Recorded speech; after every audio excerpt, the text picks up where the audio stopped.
সকলে আওয়াজ করে বলেন, এই জবান দিয়েছেন কে? আমরা নাম নিব কার? আল্লাহর নাম। আল্লাহর জবান দিয়ে নিতে অসুবিধা আছে? আওয়াজ করে বলেন আছে। ভালোবাসা এক পক্ষ থেকে হয় না, হয় ভালোবাসতে দুজন লাগে। তোমরা বুঝো কেমনে? ভালোবাসতে দুজন লাগে অথবা দুটো পক্ষ লাগে, একা একা ভালোবাসা হয় না। কথা বলতে গেলেও দুজন লাগে অথবা দুটো পক্ষ লাগে, একা একা কথা বলা যায় না। অনেক মানুষের মধ্যে যদি কেউ একা একা কথা বলে যায় তো মানুষ তাকে পাগল মনে করে, কারণ পাগলেরা একা একা কথা বলে। তো আপনাদেরকে আমাকে দেখে মনে হইতেছে যে আমি পাগল? পাগল মনে হইতেছে? কথা বলতে পারবেন? সকলে আমার সঙ্গে নামাজের দুরূদ পড়েন। এই তো হচ্ছে আস্তে। হ্যাঁ, আল্লাহুম্মা সাল্লি আলা মুহাম্মাদিন ওয়া আলা আলি মুহাম্মাদ কামা সাল্লাইতা আলা ইব্রাহিম ওয়া আলা আলি ইব্রাহিম ইন্নাকা হামিদুম মাজিদ।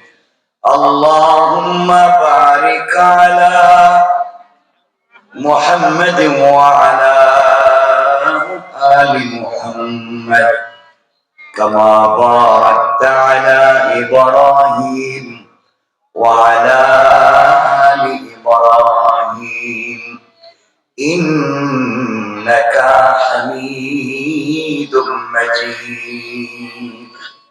بسكت حضرت علماء کرام মুরব্বিয়ান আযম পর্দার অন্তরালে বসতান্নাতে অনুসম্মানিত শ্রদ্ধেয় মা বোনেরা, বিশেষ করে আগামী দিনের জাতির দেখভাল, ভবিষ্যৎ জীবনে জাতির কান্ডারি, কলিজার টুকরা ছাত্র তরুণ যুবক বন্ধুগণ, আলোচনার শুরুতে আমার পক্ষ থেকে সকলকে আন্তরিক মোবারকবাদ, শুভেচ্ছা জানিয়ে আল্লাহ পাক রব্বুল ইজ্জতুল জালালের শাহী দরবারে শুকরগুজার আছি যে আল্লাহ আজকের মোবারক দিনী জলসা একত্রিত করেছেন।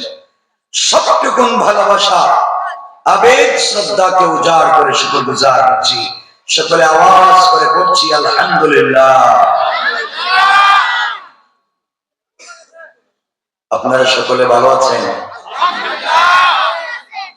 আল্লাহ পাক আমাদেরকে ভালো রেখেছেন, বিশ্বাস করছি ভবিষ্যতে তিনি আরো ভালো রাখবেন, সেটা আশা করছি। খুব বেশি কথা বলবো না। কোরআনে কারীমের 30 নম্বর পারা সূরা আল বুরুজের কসমের পরে দুটো আয়াত পড়েছি, খুব সংক্ষেপ আলোচনা করব। যারাই বসেছেন, যারাই আছেন, আপনারা যদি বসেন আমি কিছু কথা বলবো। বসবেন কিনা আমি জানি না, বসবেন? সবাই বললেন না? মুরব্বীরা তো মাঝে মাঝে দেখতেছি ইনশাল্লাহ কয়, জোয়ান যারা আছে একজনই জোয়ান, আর বাকি এরা হাফ লেডিস। ইনশাল্লাহ জোরে বলেন, আরো জোরে বলেন। মুরব্বীরা যারা বসছে যে দেখতেছি, এরা হয়তো জোরে কয় না, যদি হাড়িটা কইরা হয়ে যায় ডাক্তার পাইবো কই? হসপিটালে তখন ডাক্তার না, ডাক্তারের জায়গায় কষাই বসে রয়েছে, ঠিক কিনা?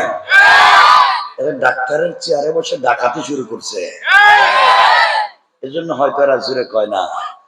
যুবক যারা আছে তোমাদের সমস্যা কি? যুবকেরা তো খারাপ হয়ে গেছে, এরা খারাপের খারাপ, এত খারাপ হয়েছে। দেখবেন আজকালকার যুবকেরা চুল কাটে, চুলের ডিজাইন দেয় বাংলালিং কাটিং ডিজাইন, এখানে নাই, ওখানে নাই, ওখানে নাই, সব কেকটা খালি করে মধ্যখানে রেখে দিছে, মনে হয় ছাগল ঘাস খাইয়া মাঝখানে জমা করে তুলছে, ঠিক না বলে? এগুলো করতেছে। খুব মনোযোগ দিয়ে শোনেন, লম্বা চড়া কথা বলবো না। আমার বন্ধুগণ, এই পৃথিবীতে আল্লাহ তাআলা আমাদেরকে প্রেরণ করেছেন, আবার আল্লাহর কাছে আমাদেরকে ফিরে যাওয়া লাগবে। লাগবে না? আপনারা যাওয়ার কোনো নিয়ত নাই, চাইলেও যাবেন, না চাইলেও যাবেন। কিন্তু যদি আমাদের চরিত্র ঠিক না করি, আল্লাহর কাছে ফিরে গিয়ে কোনো লাভ নাই। কারণ জান্নাতে যাওয়া যাবে। খুব মনোযোগ দিয়ে শুনবেন, কেউ রাগ করবেন না। আমার মনে হয় না এখানে আমি এসেছি আগে কখনো। আপনাদের মনে হয় না? কই আইছি এলাকায়? আসিনি। মনোযোগ দিয়ে শুনবেন, এই সমাজ ব্যবস্থা নষ্ট করেছি আমি আর আপনি। এই যে এখানে আপনারা বসে রয়েছেন অলিয়া উলিয়ার মতো, কি সুন্দর দাড়ি, টুপি, জুব্বা, আল্লাহর অলির মতো মনে হইতেছে। কি অলিয়া উলিয়া, কত পাবলিকরে যে ঠকাইছে এরা জিন্দগিতে।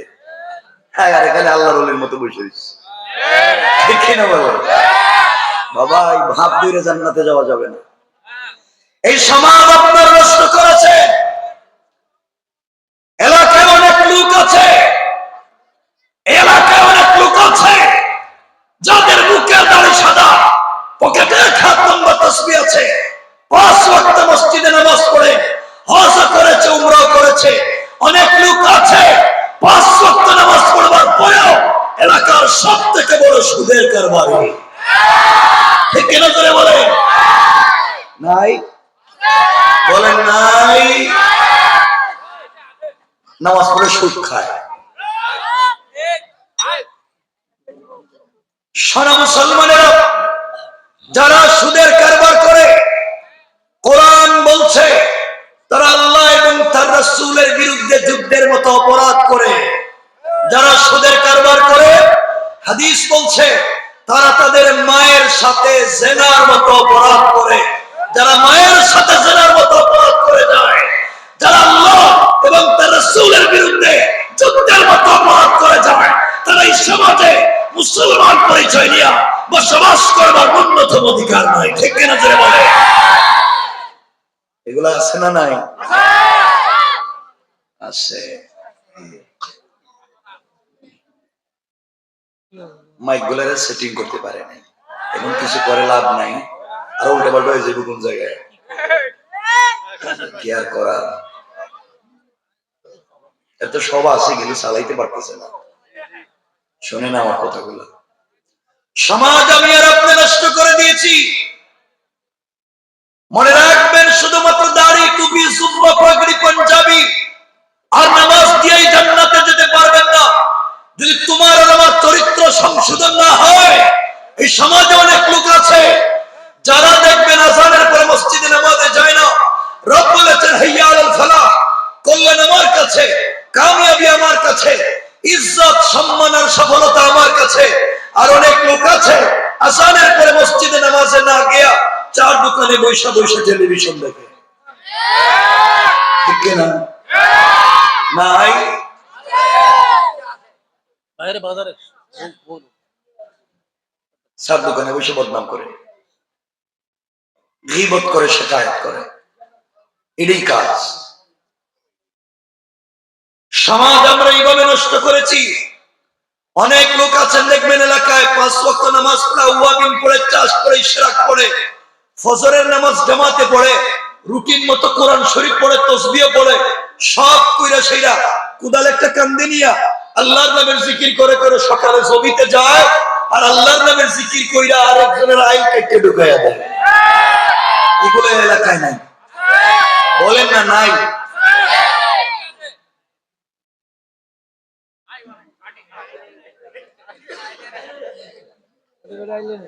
সমাজ খারাপ বলেছে।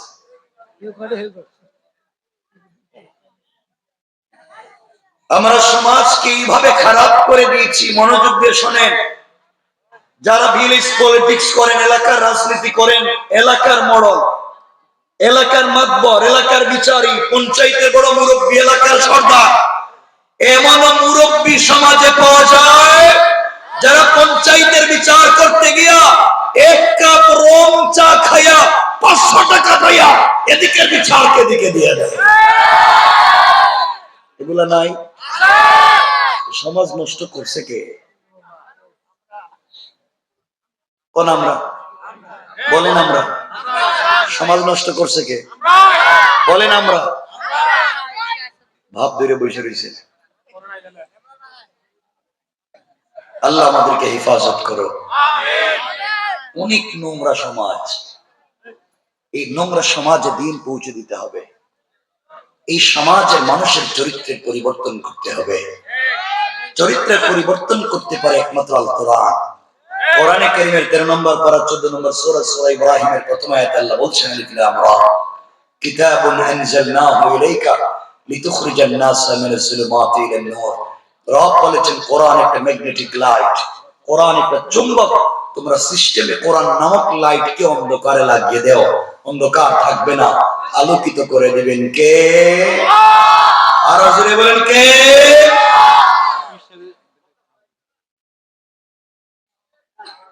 সুতরাং সমাজের সকল জায়গায় কোরআন নিয়ে যেতে হবে। মনোযোগ দিয়ে শুনে, আপনারা মনোযোগ দিয়ে শুনবেন যে দিন কেমনে সমাজে পৌঁছে। আমার আপনার কাজ কি? মনোযোগ দিয়ে শোনেন। আমি চাইলে আপনাদেরকে যদি কলিজা দিয়ে ভালোবাসি, হিদায়াত দিতে পারবো না। রব বলেছেন ইন্নাকা লা তাহদি মান আহবাবতা। আপনি কাউকে ভালোবাসলেও হিদায়াত দিতে পারবেন না।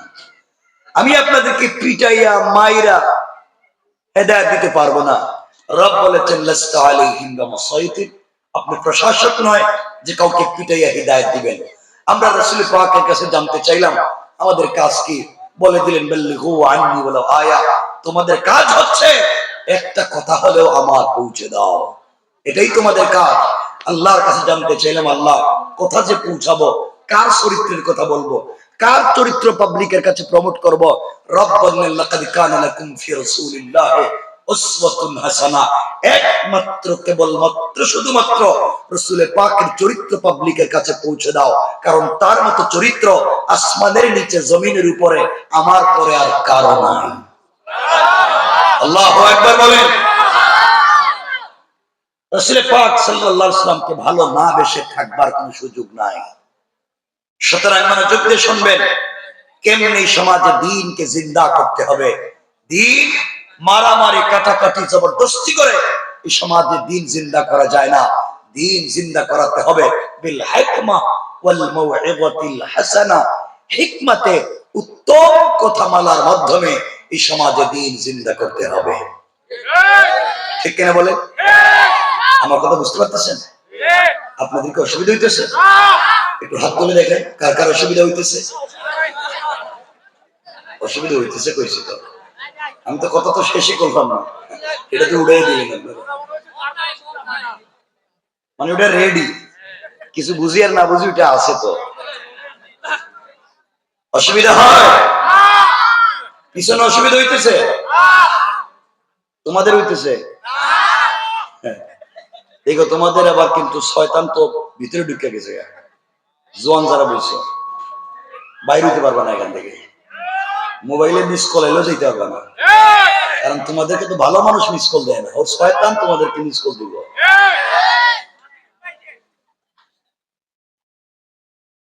কথাগুলো দিল দিয়ে শোনেন, দিন কেমনে সমাজে প্রচার করতে হবে। আমার মুসলমান বন্ধুগণ, গভীর মনোযোগ। এই দুনিয়ার জমিনে দিন কেমনে প্রচার করতে হবে, তোমাকে আমাকে কেমনি আল্লাহর দিনকে স্মরণ করতে হবে, দিনের পথে পরিচালিত হতে হবে। রাসূল পাক সাল্লাল্লাহু আলাইহি ওয়াসাল্লাম দুনিয়ায় আগমন করার অনেক দিন আগে ঈসা রূহুল্লাহ জমিন থেকে আসমানে উঠে যাওয়ার অনেক দিন পরে ইয়ামান দেশের নজরানে এক বেয়াদব বেওকুফ বাদশার জন্ম হলো। ওই বাদশার নাম মুফাসসিরিনে কেরাম তাফসীরের কিতাবে লিখেছেন, ওই বাদশার নাম হলো ইউসুফ জোনাওয়াস। বাদশা ঘোষণা করে দিয়েছে আমার দেশে কেউ তাওহীদের দাওয়াত দিতে পারবে না, আমার দেশে কেউ রিসালাতের কথা বলতে পারবে না, আমার দেশে কেউ এক আল্লাহর কথা বলে, রাসূলের রিসালাতের কথা বলে, তাহলে মৃত্যুদণ্ড। নাউজুবিল্লাহ বলেন। কথাগুলো দিল দিয়ে শুনেন কি বলতে চাই। এই ঘোষণা দেওয়ার পরে এই দেশের ভিতরে কেউ দ্বীনের দাওয়াত দেয় না। যেই ব্যক্তি কালিমার দাওয়াত দিতে যায়, যেই ব্যক্তি তাওহীদ আর রিসালাতের দাওয়াত দিতে যায়, দাওয়াত দিলেই তাকে জমিন থেকে হত্যা করে মেরে ফেলা হয়। এইভাবে অনেক দিন চলে গেল, 1-2 দিন না, প্রায় 2 যুগের উপরে চলে গেল। 2 যুগে 12 বছর। কত বছর? 12 বছর। আপনাদের মনোযোগ কোন দিকে? 2 যুগ কয় বছর? আমি 12 বলতেছি, আপনারা 12 কোন কেড়ে? আমি তো দেখতেছি আপনাদের কন্ডিশন কি।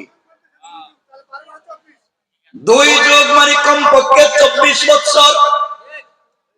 ওই বাচ্চা দেখলো আস্তে আস্তে তার বয়স হয়ে যাচ্ছে, বৃদ্ধ হয়ে যাচ্ছে।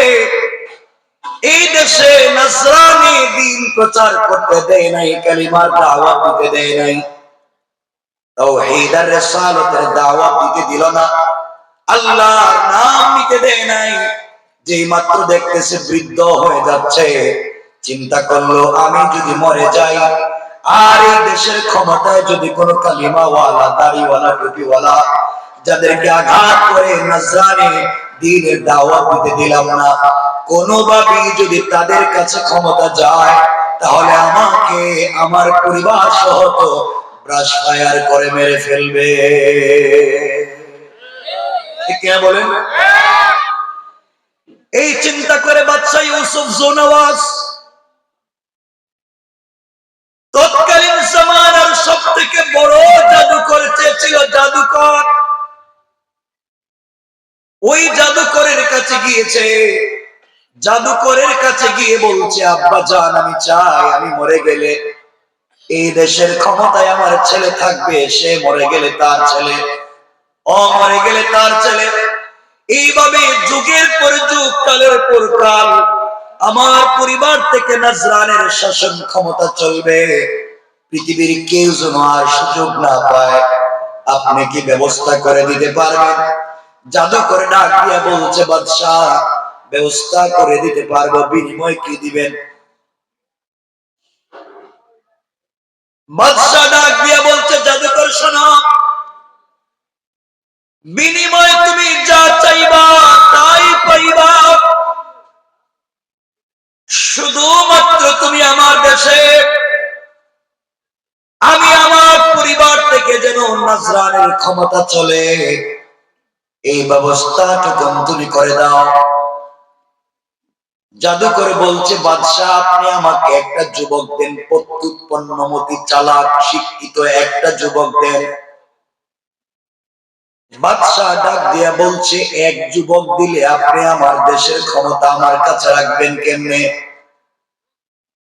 বাদশাহ ডাক দিয়া বলছে, যখন জাদুকর বলছে, শোনো বাদশাহ, আপনি আপনার দেশ থেকে যদি একটা যুবক আমার কাছে পাঠাইয়া দেন, ওই একটা যুবককে আমি আমার মতো জাদুবিদ্যা শিক্ষা দেব, আমি আমার মতো বড় জাদুকর বানাইয়া দেব। ওই যুবকটা বড় জাদুকর হয়ে আপনার দেশে যাওয়ার পরে জাদুর মাধ্যমে, জাদু মন্ত্রের মাধ্যমে স্বামী স্ত্রীকে ঝগড়া লাগাইয়া দিবে। জাদু দিয়া, ব্ল্যাক ম্যাজিক দিয়া পরিবারে মারামারি আছে না নাই? কথা বলেন।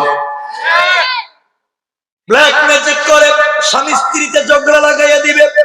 স্বামী স্ত্রীতে ঝগড়া, বাবা ছেলে ঝগড়া, ভাইয়ে ভাইয়ে ঝগড়া, মা মেয়ে ঝগড়া, গ্রামে গ্রামে ঝগড়া, পরিবারে পরিবারে ঝগড়া, সমাজে সমাজে সমাজে ঝগড়া, হুজুরে হুজুরে মারামারি, আর পীরে পীরে গুটাগুটি। কথা বলেন না কেন? এটা লাগাইয়া দিবে, তারা নিজেরা নিজেরা মারামারি করবে, আপনি আপনার দেশ চালাবেন, আপনার বিরুদ্ধে লাগবার মতো সময়ের পাবে না। বাদশা দেখলো সিস্টেমটা তো খারাপ না, দেখে যায় ভালোই আছে। আপনারা কি আমার ওয়াজ বুঝেন? খারাপ না দেখতেছি, এরা নিজেরাই নিজেরাই মারামারি করবে, আমি আমার দেশ চালাবো, তো সমস্যা কি? দেখেন না আজকে বাংলাদেশে হুজুরে হুজুরে মারামারি, হুজুরে এই হুজুরে কাফের, এই হুজুরে ইহুদি খ্রিস্টান, মুসলমান গেল কই? কথা বলেন না কেন? জাদুকর বলছেন একজন যুবক যদি আমাকে দিতে পারেন তাহলে আমি আপনার পুরো দেশ আপনার কাছে রেখে দেব। কারণ যুবক, একটা যুবক যদি একটা সমাজ ধ্বংস হয়ে যায়, একটা জাতি ধ্বংস হয়ে যেতে পারে। আর একটা যুবক যদি দাঁড়িয়ে যায়, পুরো জাতির বিপ্লব হয়ে যেতে পারে। ঠিক কিনা বলে? এই জন্য কাফের বেঈমানেরা, ইহুদি খ্রিস্টানেরা, মুনাফিকরা যুবকদেরকে টার্গেট করে। ঠিক কিনা জোরে বলেন? কেমনে তাদের চরিত্র নষ্ট করা যায় আমি সেদিকে যাব না। দেখেন না, এতদিন শুনলাম বাচ্চারা ওই যে বেঙ্গের মতো নাচানাচি করে লাফায়, এরপরে শুনলাম আলু ভর্তা বানাচ্ছে, ডিম বাজি বানাইতেছে, এখন বানাইতে বানাইতে এখন ছেলে কেমনে মেয়ে হইতেছে এই শিক্ষা দিতেছে। কথা বলেন না কেন? মনে মনে নাকি ছেলেরা মেয়ে হয়ে যেতেছে, মেয়ে নাকি ছেলে হয়ে যেতেছে। কি শয়তান চিন্তা করেন। আমি এই ওয়াজে যাচ্ছি না, সেই দিকে যাচ্ছি না, আমি শুধু বলতে চাই মনে রাখবেন এই পৃথিবীতে আল্লাহ যেভাবে একজন পুরুষের অধিকার দিয়েছেন, একজন নারীরও সেম অধিকার দিয়েছেন। থার্ড জেন্ডার বা আমরা যাকে ক্লিব লিঙ্গ বলি, তৃতীয় লিঙ্গ বলি, হিজড়া, তাদেরকে আল্লাহ পূর্ণ অধিকার দিয়েছেন। আল্লাহ বলেছেন একজন হিজড়া যদি সে অধিকাংশ তার বডির স্ট্রাকচার পুরুষের মতো হয়, তাহলে তাকে পুরুষ ধরে ইসলামের পূর্ণাঙ্গ বিধান পুরুষের মতো তার উপরে কায়েম করে বাবার সম্পত্তিতে সে পুরুষের মতো পাবে। আর সে যদি মেয়ের মতো হয় তাহলে বাবার সম্পত্তিতে সে মেয়ের মতো পাবে। তাহলে ইসলাম তাকে ঠকিয়েছে না অধিকার দিয়েছে? কথা বলেন।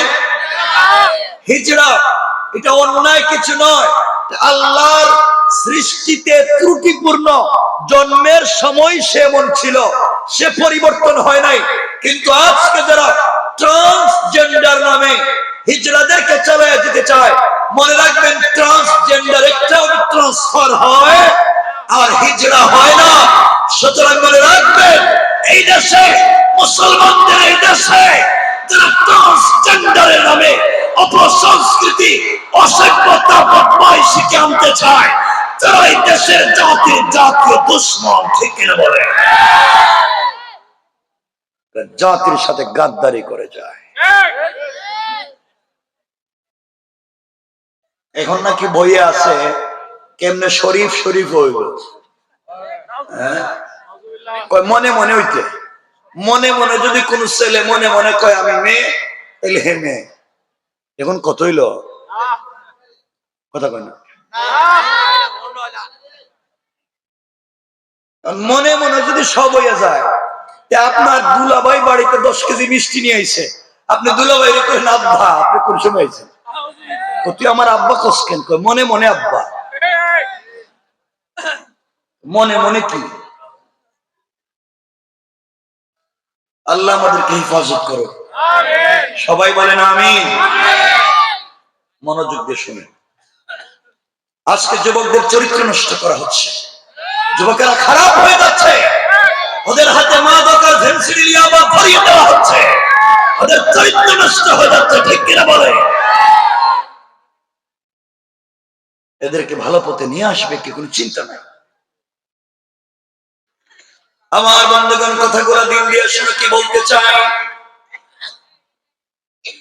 বাদশাহ ইউসুফ জুনওয়াজ নজরানে সে পুরো দেশ খুঁজতে লাগলো কেমন করে একটা ভালো ছেলে পাওয়া যায়। কথাগুলা দিন দিয়ে শুনবেন, পুরো দেশ খুঁজে একটা যুবককে পাইছে, যে যুবকের নাম মুফাসসিরিনে কেরাম তাফসীরের কিতাবে লিখেছেন, ওই যুবকের নাম হলো আব্দুল্লাহ বিন তামির। এই যুবকটাকে ডাক দিয়ে বলতে, যুবক শোনো, তুমি শুধুমাত্র জাদুবিদ্যা শিক্ষা করে আমার দেশে ঝগড়ার মারামারি লাগাইয়া দিবা, পুরা দেশের ভিতরে মারামারি লাগাইয়া দিবা, বিনিময়ে তুমি যা চাইবা তাই পাইবা। বাদশাহ আরো বলে দিয়েছে, তুমি যা চাইবা তাই পাইবা, প্রয়োজনে তোমাকে আমার মন মতো করে দেব। দুইটা বর্ণনা পাওয়া যায়। কেউ বলেছেন আব্দুল্লাহ প্রতিদিন সকাল বেলা জাদুবিদ্যার জন্য যায়, বিকেল বেলা নিজের বাড়িতে ফিরে আসে। আর কেউ বললেন আব্দুল্লাহ বিন তামের 6 মাসের জন্য জাদুবিদ্যা শিখতে চলে গিয়েছে। ওই জাদুকরের কাছে কথাগুলো বুঝবেন। ওখানে যাওয়ার পরে 6 মাস পরে বড় জাদুকর হয়ে দেশে আসতেছে। আসার পথে সে যখন জমিন থেকে দিন মুছে দেওয়ার জন্য, জমিন থেকে তাওহীদ আর রিসালাতকে মুছে দেওয়ার জন্য সে ওই জায়গায় ঢুকে পড়েছে। ঢুকার পরে দেখে গাছের গোড়ায় বসে বসে একজন আল্লাহর ওলি গাছের গোড়ায় বসে বসে সত্য ধর্ম কালিমার দাওয়াত দিয়ে যায়। সুবহানাল্লাহ, জোরে পড়েন। আমার বন্ধুগণ, কথাগুলো দিন দিয়ে শুনেন। এই পৃথিবীতে কার জন্য এত কিছু করছেন, ইন্তেকাল করলে দেখবেন কেউ আপনাকে মনে রাখবে না। দুনিয়ার জমিনে কেউ আপনাকে স্মরণ রাখবে না, কিন্তু দুনিয়ার জমিনে যদি আপনি আল্লাহকে স্মরণ করে যেতে পারেন, আল্লাহকে সন্তুষ্ট করে যেতে পারেন, পৃথিবীর সকল মানুষ যদি আপনাকে ভুলে যায়, আল্লাহ বলছেন কঠিন সময় তিনি আমাদেরকে ভুলে যাবেন না। কথাগুলো দিন দিয়ে শুনে কি বলতে চাই, এক পর্যায়ে ওই যুবকটা মুরব্বীকে ডাক দিয়ে বলছে, আঙ্কেল আপনি গাছের গোড়ায় বসে বসে কি করেন আমি জানতে চাই। আল্লাহর ওলি ডাক দিয়ে বলছেন, যুবককে তোমাকে চিনলাম না, আমি গাছের গোড়ায় বসে বসে সত্য ধর্ম কালিমার দাওয়াত দিয়ে যাই। আব্দুল্লাহ ডাক দিয়ে বলছে, শোনেন, আমি এইমাত্র জাদুবিদ্যা শিক্ষা করে এসেছি এই দেশ থেকে তাওহীদ মুছে দেওয়ার জন্য, এই দেশ থেকে রিসালাতকে মুছে দেওয়ার জন্য। এই দেশে আল্লাহর নাম থাকবে না, এই শিক্ষা নিয়ে আমি এই দেশের ভিতরে ঢুকেছি। আপনি ওই দেশের ভিতরে দ্বীনের দাওয়াত দিচ্ছেন, আমি বাদশার সঙ্গে দেখা করে আসতেছি, আসার পরে কিন্তু আপনাকে এখান থেকে হত্যা করে মেরে ফেলবো। আমার বন্ধুগণ, এইভাবে হুমকি দিয়া এই যুবক যখন চলে যায়, আল্লাহর ওলি যুবকের চেহারার দিকে তাকালেন। যুবকের চেহারার দিকে তাকিয়ে প্রথমে কতক্ষণ কাঁদলেন, তারপরে মুস্কি হাসতে শুরু করলেন। যুবক আল্লাহর ওলির চেহারার দিকে তাকিয়ে ডাক দিয়ে বলছে, আঙ্কেল আপনি আমার চেহারার দিকে তাকিয়ে কাঁদলেন কেন, হাসলেন কেন? আল্লাহর ওলি ডাক দিয়ে বলছেন, যুবক শোনো, এই জন্য তোমার চেহারার দিকে তাকিয়ে আমি কাঁদলাম। আল্লাহ তাআলা তোমাকে এত সুন্দর করে তৈরি করেছে, আল্লাহ তাআলা তোমার স্ট্রাকচার ডিজাইন এত সুন্দর করেছে, আমার জীবনে এত সুন্দর চেহারার কোন যুবককে আজ পর্যন্ত দেখি নাই। কিন্তু যুবক রে, আমি চিন্তা করে দেখলাম এই মুহূর্তে তুমি যদি মারা যাও, কবরে চলে গেলে সাপ বিচ্ছুর কামড় ছাড়া তুমি আর কিছুই পাবা না। কারণ তোমার ভিতরে আল্লাহর পরিচয় নাই, তোমার ভিতরে রাসূলের রিসালাত নাই, তুমি এই জমিন থেকে দ্বীন মুছে দেওয়ার ষড়যন্ত্র করো। সুতরাং কবরে গেলে তুমি শাস্তি ছাড়া জান্নাত পাবে না। এই জন্য তোমার চেহারার দিকে তাকায় কাঁদলাম। আহারে, এত সুন্দর চেহারার মানুষ কেমনে জাহান্নামের আগুনে জ্বলবে? এত সুন্দর চেহারার মানুষকে কেমনে সাপ বিচ্ছু কামড় দিবে? এই জন্য তোমার চেহারার দিকে তাকিয়ে কাঁদলাম। যুবক, আমি তোমার চেহারার দিকে তাকিয়ে হাসলাম কেন তুমি জানতে চাইলা? শোনো যুবক রে, এই জন্য তোমার চেহারার দিকে তাকিয়ে আমি হাসলাম। আল্লাহ তাআলা যখন দুনিয়ার জমিনে খলিফা বানাতে চাইলেন, প্রতিনিধি বানাতে চাইলেন, আল্লাহ রাব্বুল ইজ্জত ওয়াল জালাল ফেরেশতাদেরকে বললেন, وَإِذْ قَالَ رَبُّكَ لِلْمَلَائِكَةِ إِنِّي جَاعِلٌ فِي الْأَرْضِ خَلِيفَةً। আল্লাহ রাব্বুল ইজ্জত ওয়াল জালাল বলেন, ফেরেশতারা শোনো, এই দুনিয়ার জমিনে আমি আল্লাহ খলিফা বানাতে চাই, প্রতিনিধি বানাতে চাই। ফেরেশতারা আল্লাহর কাছে বলছে, আল্লাহ আতাজালু ফিহা মান ইউফসিদু ফিহা ওয়া ইয়াসফিকু দিমা, আপনি কি এমন জাতি বানাতে চান যারা দুনিয়ার জমিনে ফিতনা করবে, মারামারি করবে, দাঙ্গা হাঙ্গামা করবে, রক্তপাত করবে, এমন জাতিকে কি আপনি বানাতে চান?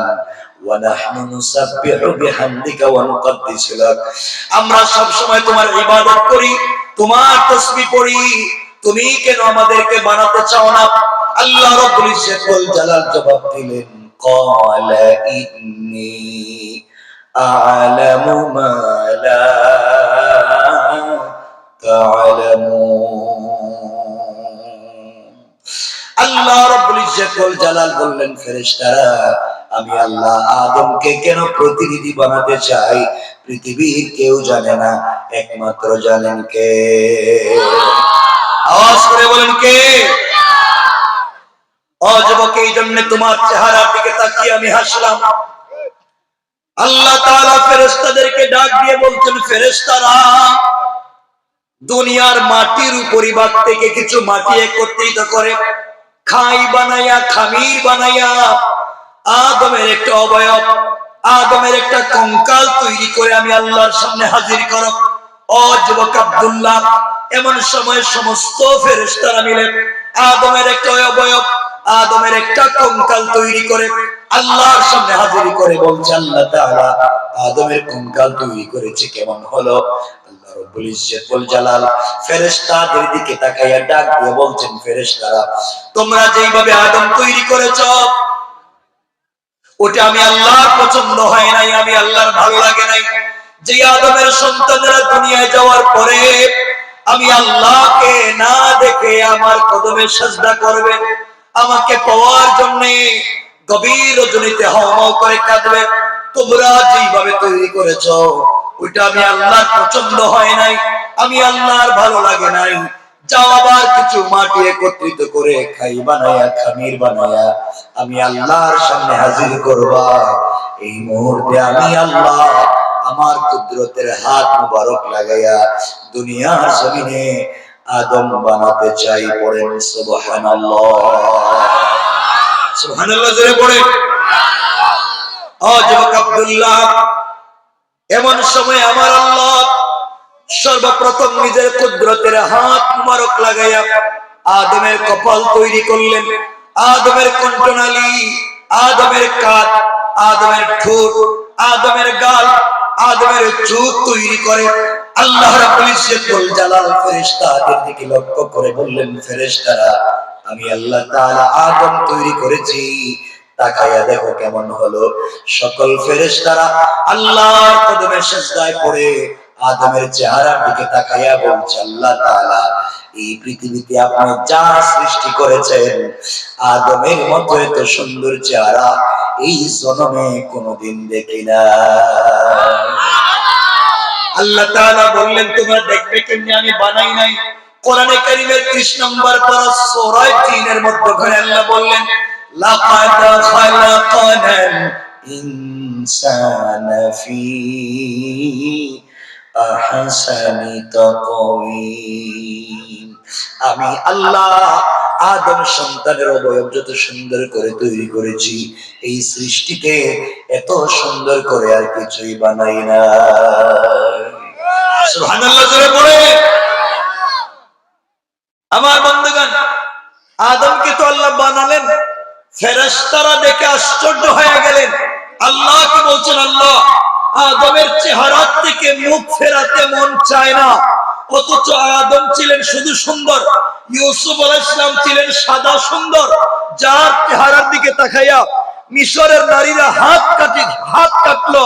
আর আমার রাসূল হলেন লাবণ্যময় সুন্দর, দুধে আলতা দিলে যে কালার হয় আমার রাসূল ছিলেন তার চাইতে বেশি সুন্দর। সুবহানাল্লাহ। 14 তারিখের পূর্ণিমার রাতে সাহাবায়ে কেরাম একবার চাঁদের দিকে তাকাতেন, একবার রাসূলের দিকে তাকাতেন, আর শপথ করে কসম করে বলতেন, ওয়াল্লাহি আল্লাহর জাত ও সিফাতের কসম 14 তারিখের পূর্ণিমার রাতে এই সুন্দর সূর্যের চাইতেও রাসূলের চেহারা কোটি গুণ বেশি সুন্দর। বলেন সুবহানাল্লাহ। এই জন্য মুসনাদে আহমদে পাওয়া যায় হযরতে আম্মা জান আয়েশা সিদ্দিকা রাদিয়াল্লাহু তাআলা আনহা বলতেন, আমার যখন মাঝে মাঝে কাজ করতে গিয়া সুই হেরে যেত। সুই চিনেন আপনারা? কি করে কাজ করে, ছোট ছোট সুই। আম্মা জান আয়েশা বলেন, আমার হাতের সুই যখন হারিয়ে যায় তখন আমি রাসূলের কাছে গিয়ে বলি, ইয়া রাসূলুল্লাহ আপনি একটু মুচকি হাসেন। রাসূল যখন মুচকি হাসতেন তার দাঁতের আলোতে আমার হারিয়ে যাওয়া সুই খুঁজে পেয়ে যেতাম।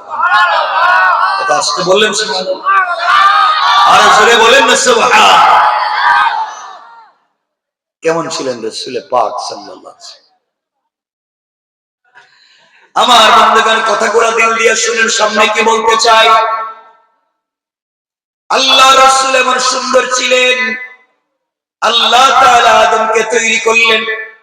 ফেরেশতারা আল্লাহর কাছে ডাক দিয়ে বলছেন, আল্লাহ তাআলা এই সৃষ্টিতে আপনি যা সৃষ্টি করেছেন এই পর্যন্ত কোন বললেই তৈরি হয়ে যায়, আপনি যদি বলেন হয়ে যাও সাথে সাথে হয়ে যায়। আদমকে কেন হাত দিয়ে বানাতে গেলেন? আপনিও তো আদমকে এভাবে তৈরি করতে পারতেন। আল্লাহ রাব্বুল ইজ্জত ওয়াল জালাল বলছেন, শোনো, এই জন্য আমি আদমকে আমার হাত দিয়ে তৈরি করেছি।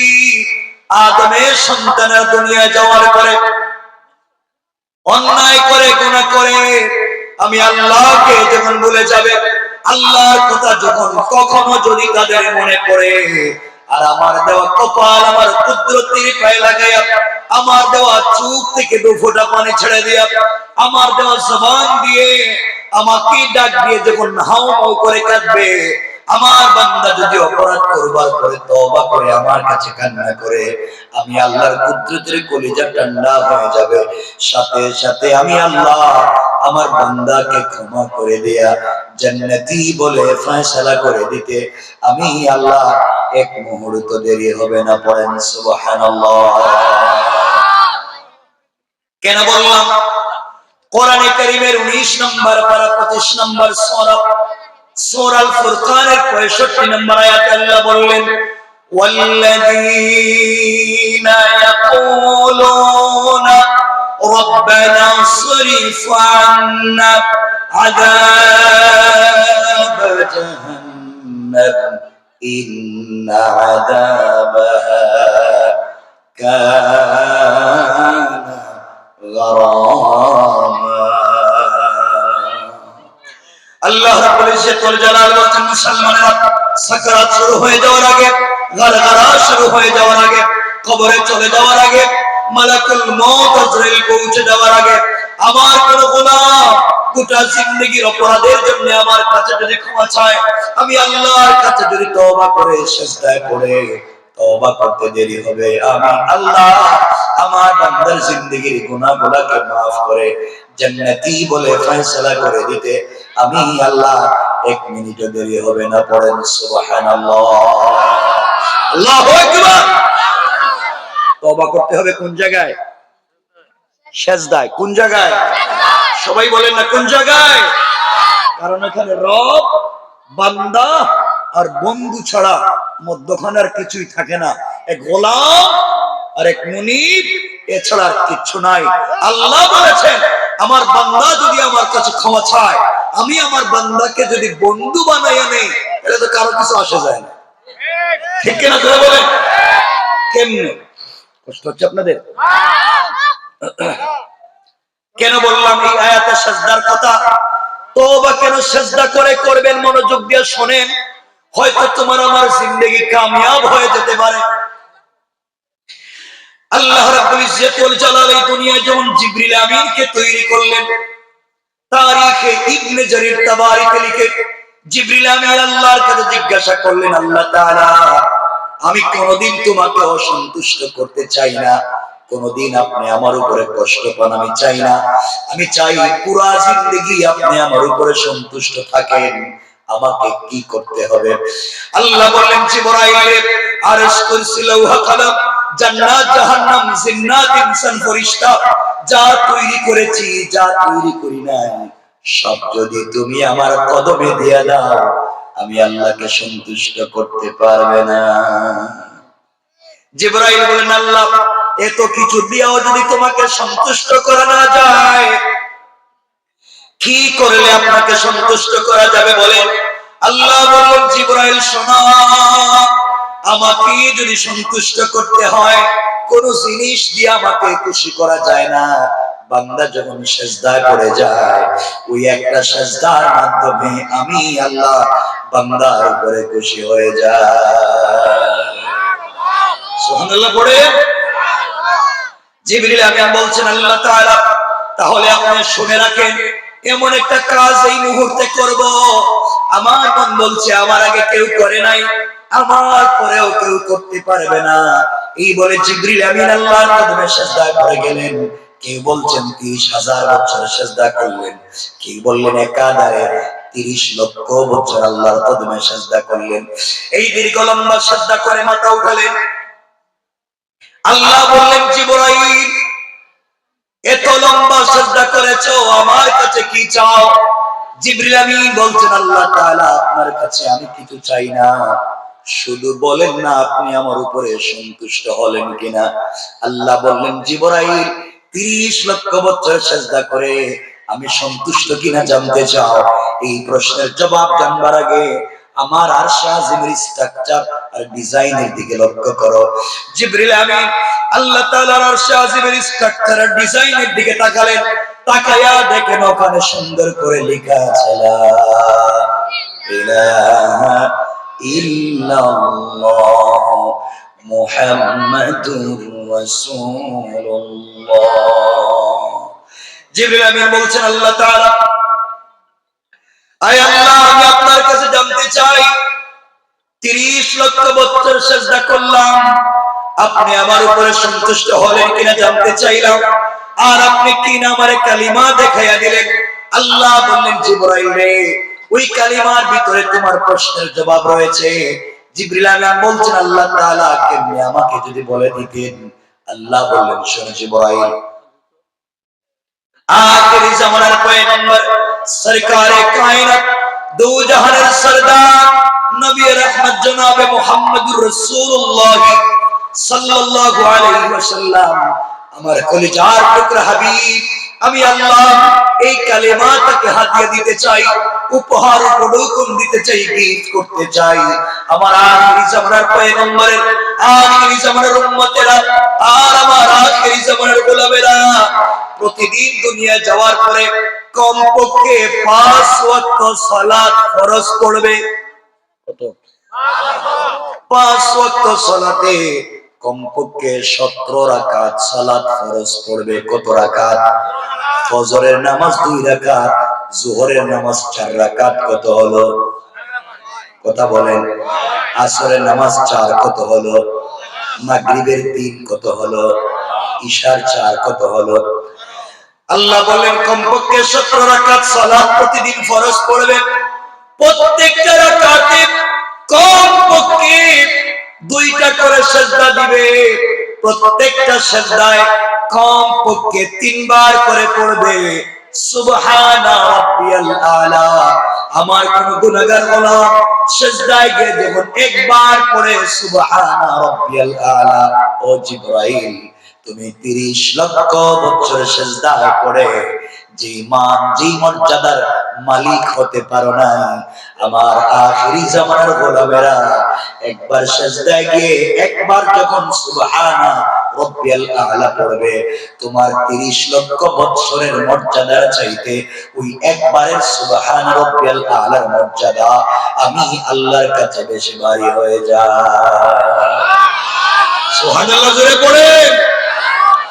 এই জন্য আল্লাহ বলেছেন, আমাকে খুশি করো সিজদায়। কোথায়? সবাই বলেন কোথায়? আপনাদের অসুবিধা হয়?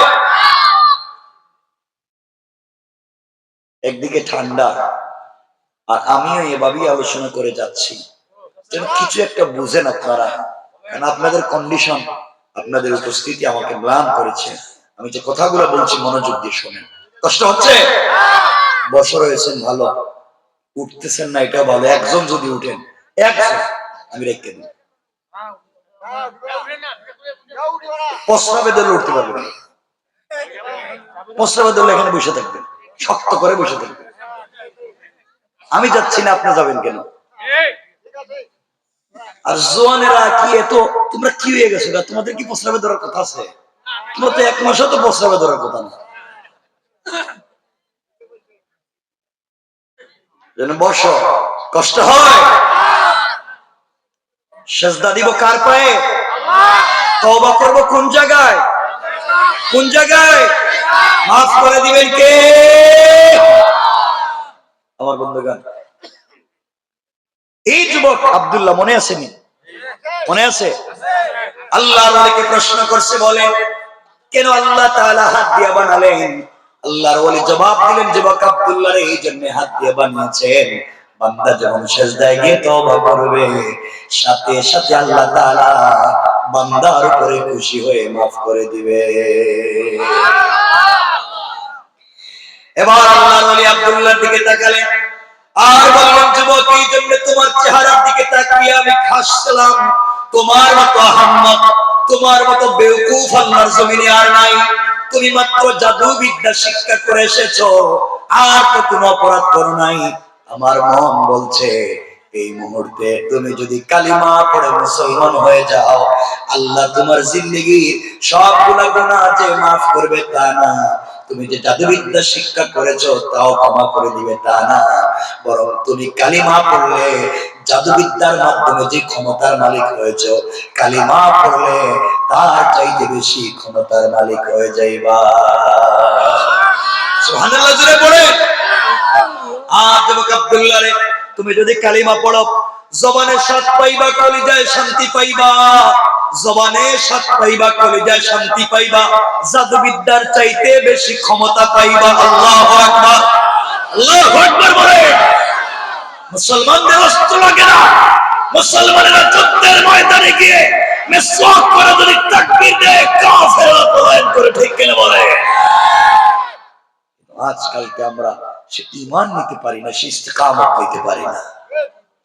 আমার বন্ধুগণ, যুবক বলছে, হুজুর আমি এত কোটি কোটি টাকা খরচ করে জাদুবিদ্যা শিক্ষা করলাম, আর আপনি বললেন আমি কালিমা পড়ে জাদুবিদ্যা বাদ দিয়ে দিব? এর চাইতে বেশি শান্তি পাবো, স্বাদ পাবো, আরো বেশি ক্ষমতা পাবো, সত্যি কি কালিমা পড়বো? আল্লাহর ওলি বললেন, যুবক জাদুবিদ্যার মাধ্যমে তো দুনিয়ার ক্ষমতা পাইছো, আখিরাতের না। আর তুমি যদি কালিমা পড়ো, দুনিয়ারও ক্ষমতা পাইবা, আখিরাতেরও পাইবা। সুবহানাল্লাহ জোরে পড়েন। বাদশা কোটি কোটি টাকা দিয়া এই যুবককে বিদেশে পাঠাইছিল, জাদুবিদ্যা শিক্ষা করে দেশ থেকে দিন মুছে দিবে। আর যুবক এখন বলছে, হুজুর তাইলে আপনি আমারে কালিমা পড়াইয়া দেন। কৌশল কার? আস্তে বলবেন না, জোরে বলেন, কৌশল কার? আল্লাহ। আল্লাহ বুঝাতে চান, ও বাদশা ইউসুফ সুনওয়াজ, তুমি এই যুবককে দিয়া এই দেশ থেকে দিন মুছে দেওয়ার ষড়যন্ত্র করছো, আর আমি এই যুবককে দিয়াই এই দেশে দিন জিন্দা করার সিদ্ধান্ত নিলাম। আল্লাহু আকবার। আল্লাহ চাইলে পারবেন কি পারবেন না? পারবেন কি পারবেন না? এই জন্য আমার আল্লাহ কোরআনে কারীমের ভিতরে অনেক জায়গায় বলেছেন, ওয়া মাকারু ওয়া মাকারাল্লাহ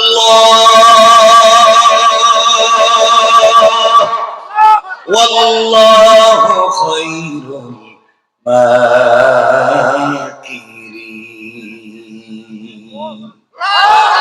আল্লাহ বলছেন, তোমরা কিসের কৌশল করো? তোমাদের চাইতে আমি আল্লাহর কৌশল আরো বড়। পড়েন সুবহানাল্লাহ। যুবক বলতেছে, হুজুর আপনি আমাকে কালিমা পড়াই মুসলমান বানাইয়া দেন। এই যুবককে দিয়া, কথাগুলো দিল দিয়ে শোনেন মুসলমানেরা, এই যুবককে দিয়া বাদশার টার্গেট এই দেশ থেকে দিন মুছে দিবে। আর আল্লাহ সিদ্ধান্ত নিলেন এই জিনিস দিয়াই এই দেশে দিন জিন্দা করবেন। অর্থাৎ তুমি যেই জিনিস দিয়ে মুসলমানদেরকে মেরে ফেলতে চাও, আল্লাহ চাইলে ওই জিনিস দিয়াই দিন জিন্দা করে দিতে পারেন, ঠিক কিনা বলেন? আল্লাহর ওলি যুবককে কালিমা পড়াইয়া দিয়েছেন, যুবক মুসলমান হয়ে গেছে। আব্দুল্লাহ বিন তামির মুসলমান হয়ে বলছে, হুজুর আপনি না বললেন কালিমা পড়লে জবানে স্বাদ পাবো, কলিজায় শান্তি পাবো, ক্ষমতা পাবো। আমি তো কিচ্ছুই পাইলাম না। কালিমা তো পড়ছি, কিছুই বুঝতেছি না, আগের মতোই তো। আল্লাহর ওলি বললেন, যুবক তুমি কালিমার স্বাদ বুঝনি। কালিমা অর্ধেক পড়েছ, বাকি অর্ধেক এখনো বাকি আছে। হুজুর বাকি অর্ধেকটা কি? তোমারে আমার বুকের সঙ্গে বুক লাগাইয়া জাতা দিমু, একটা চাপ দিব। সুবহানাল্লাহ বললেন না? কারণ সিনা দের সিনা, শুধু কিতাব পড়ে পাওয়া যায় না। এজন্য জিবরিল আমিন রাসূল পাকের কাছে এসে গারে হেরায় বললেন, ইকরা। রাসূল বলছেন আমি পড়তে পারি না। জিবরিল আমিন আবার বলছেন ইকরা।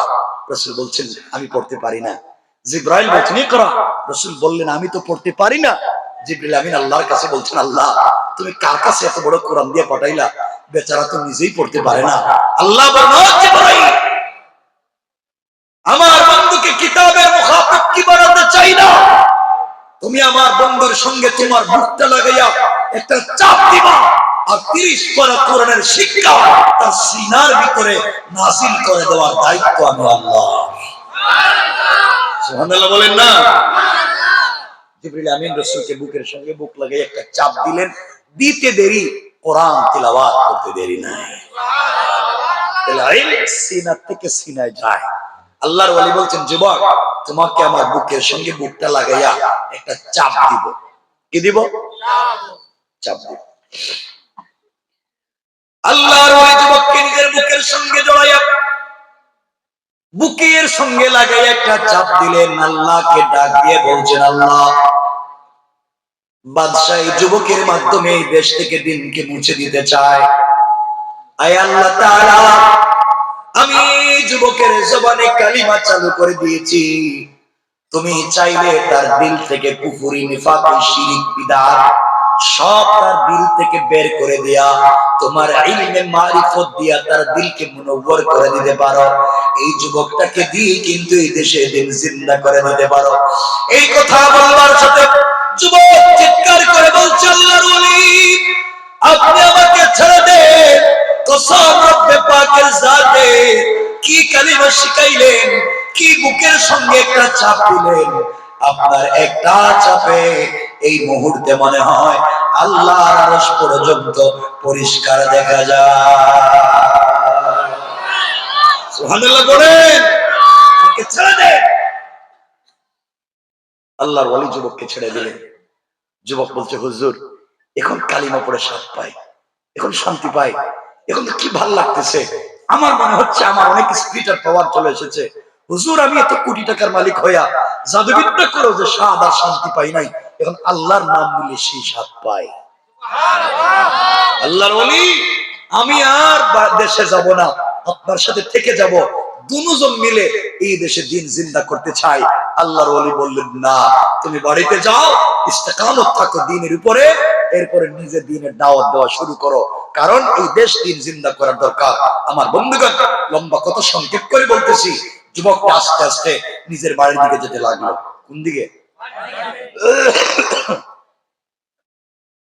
নিজের বাড়ির দিকে যায়। কিছু দূর যাওয়ার পরে হঠাৎ করে যুবক তাকায় দেখে রাস্তার দুই পার্শ্বে শত শত যুবক দাঁড়ায় আছে। রাস্তার দুই পার্শ্বে আর রাস্তার মধ্যখানে কেউ বলেছেন বিশাল একটা অজগর সাপ দাঁড়িয়ে আছে, আর কেউ বলছেন বিশাল বড় একটা বাঘ দাঁড়িয়ে আছে। যুবক আস্তে আস্তে পাবলিকের কাছে গিয়ে জিজ্ঞাসা করে, আপনারা রাস্তা পার হন না কেন, দাঁড়াইয়া রয়েছেন কেন? পাবলিক বলতেছে, যুবক আমরা এই জন্য রাস্তা পার হই না, বাঘের ভয়ে, যদি আমাদেরকে খায়া ফেলায় আমরা কেমনে যাই, এই জন্য এদিকে যাই না।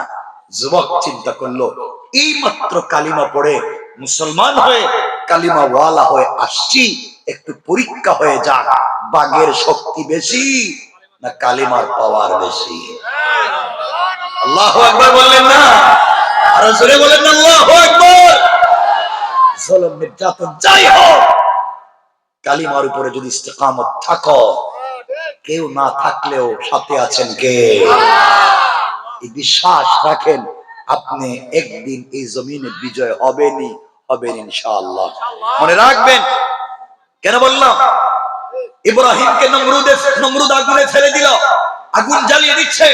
ইব্রাহিম বললেন আল্লাহ হাসবি আল্লাহ, আল্লাহ আমার জন্য যথেষ্ট। আল্লাহ তাকে বাঁচাইয়া দিলেন। ইউসুফকে গর্তে ফেলে দিল, ইউসুফ বলছে হাসবি আল্লাহ, আল্লাহ তাকে বাঁচাইয়া দিয়েছেন। ইউনূস মাছের পেটে চলে গেলেন, তিনিও বললেন হাসবি আল্লাহ, আল্লাহ তাকে বাঁচাইয়া দিলেন। সুবহানাল্লাহ বললেন না?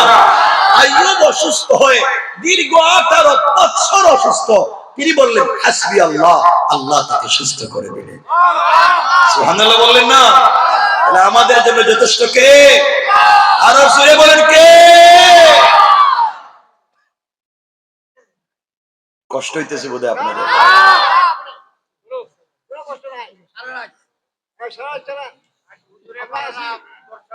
সারা রাত আপনারা তো একজনও বসবেন না। দেখি তো হাত উঠিয়ে বলেন কারা কারা চলে যাবেন দেখি। সবার আগে তো আপনি হাত উঠিয়ে দিয়েছেন সারা রাত কইয়া।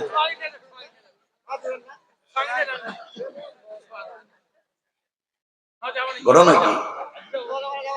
আপনাদের সচেতনতার দিকে আমি খেয়াল রাখি, কেন যারাই আসছেন খেয়াল রাখি যে আমার কথা বুঝতেছেন কিনা।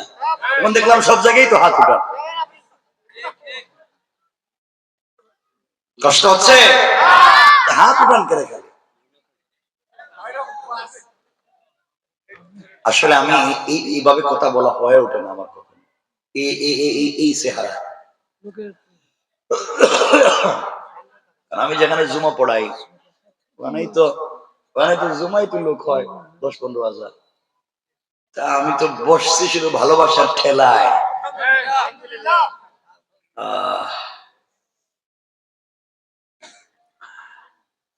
আমার বন্ধুগণ, যুবক চিন্তা করলো পরীক্ষা হয়ে যা, বাঘের শক্তি বেশি না কালিমার পাওয়ার বেশি। এই বলে আস্তে আস্তে যুবক আব্দুল্লাহ বাঘের কাছে গিয়া এক হাত দিয়া বাঘের কান ধরছে। না আল্লাহু আকবার, এটা আগামী বছর কইেন। জোরে বলেন আল্লাহু আকবার, জোরে বলেন। আপনাদের আওয়াজে বুঝে যাইতেছে বিরলের মানুষ মনে 2-4টা করে বাঘ ফালতেছে নাকি? তা এক হাত দিয়া যুবক বাঘের কান ধরছে, আর আরেক হাত দিয়া গালের মধ্যে আচ্ছা মতো থাপ্পা লাগিয়ে দিচ্ছে, আর ডাক দিয়ে বলছে এই বাঘ, আল্লাহ তোকে বানিয়েছে বন জঙ্গলে থাকবার জন্য, তুই রাস্তাঘাটে পাবলিকরে ডিস্টার্ব করস কেরে? তুই কি আমারে চিনোস? আমি কে? আমি কালিমাওয়ালা। আল্লাহু আকবার। এই কথা বলতে দেরি বাঘ মাথাটা নোয়াইয়া কানটা নাড়াইয়া জঙ্গলে যাইতে 1 মিনিটও দেরি করে নাই। সুবহানাল্লাহ, জোরে পড়েন। আপনারা রাস্তাঘাটে মাঝে মাঝে পরিচয় দেন, গভীর রাত্রে গাড়ি থামাই আমরা চিনি যা আছে দিয়া দেন, চিনেননি আমি কাটা, এই পরিচয় দেন। আর যুবক পরিচয় দিচ্ছে আমাকে চিনো, আমি কালিমাওয়ালা। বলতে দেরি কালিমাওয়ালা বাঘ জঙ্গলে চলে গেছে। সুবহানাল্লাহ, এটা কমপক্ষে কম। পাবলিক চিন্তা করে দেখলো এই যুবকের কথা বাঘ শুনে এলে হে বড় পীর হইব না, তে পীর হইব কেডা? পাবলিক হের বাড়িতে তেল নিয়া পানি নিয়া লাইন ধরছে। যুবক এই জন্য তো কলিমা পড়ি নাই, ঠিক না? আমি তো কলিমা পড়েছি দিন বিজয়ের গল্প শোনাতে, জমিনে দিন জিন্দা করতে, হেরা দেখি তেল নিয়া পানি নিয়া।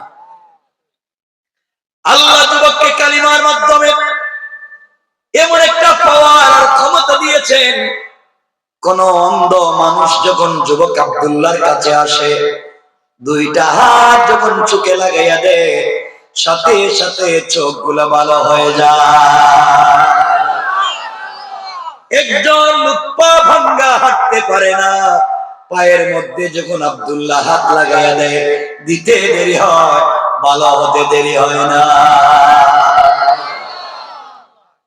এখন আব্দুল্লাহর কাছে আব্দুল্লাহ দেখলো দেশের কানা লেংড়া লুলা আতুর দের বেটারি যা আছে আর কি ভাঙ্গাচুরা সব তার কাছে লাইন ধরছে। আব্দুল্লাহ দেখলো এভাবে যদি সব আসতেই থাকে আর আমি দোয়া করে দিতে থাকি, মানুষ ভালো হয়ে চলে যাবে, কেউ কালিমা পড়বে না, ঠিক কিনা বলে? আব্দুল্লাহ এবার সিদ্ধান্ত নিল আমার কাছে যে আসবা আমি বলবো আগে কালিমা পড়ো, তারপরে দোয়া করবো। সুবহানাল্লাহ বললেন না? এই যে দিন বিজয়ের কৌশল শিখাচ্ছে, আগে কালিমা পড়ো এরপরে দোয়া করবো। আমার মুসলমান বন্ধুগণ, এই খবর আস্তে আস্তে করে, এই দেশের আব্দুল্লাহর খবর আস্তে আস্তে করে বাদশাহ ইউসুফ জুনাওয়াসের মন্ত্রণালয় পর্যন্ত পৌঁছে গেল। বাদশাহ ইউসুফ জুনাওয়াসের অফিস পর্যন্ত খবর পৌঁছে গেল, সংসদ পর্যন্ত খবর পৌঁছে গেল। আমাদের দেশে এমন একটা যুবক আছে, আমাদের দেশে এমন একটা যুবক আছে, যেই যুবকটা কানা লুকরে ভালো করে দেয়, অন্ধ মানুষের চেহারায় আলো নিয়ে আসে।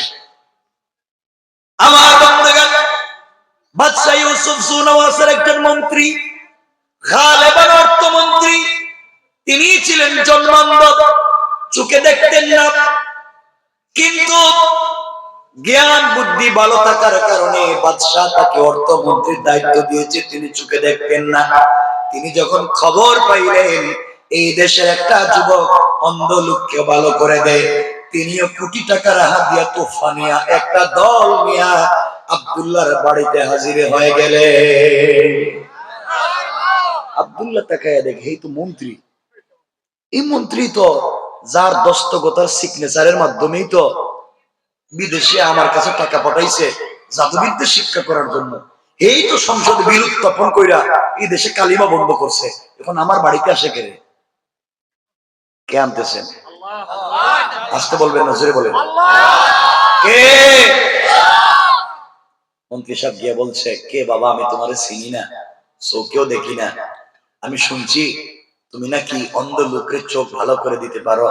আমি এই দেশের মন্ত্রী, আমার চোখটা কানা, তুমি যদি চোখ ভালো করে দিতে পারো এখানে যা আছে সব তোমারে দিয়ে দিলাম। আব্দুল্লাহ বলতেছে, মন্ত্রী সাহেব চোখ তো আমি ভালো করে দিতে পারি না, চোখ ভালো করে দিতে পারেন একমাত্র আমার আল্লাহ। সুবহানাল্লাহ বললেন না? দীর্ঘ 30-35-40 বছর পরে হঠাৎ মন্ত্রীর সামনে আল্লাহর নাম, এ চমকে উঠছে, আল্লাহর নাম কই কি?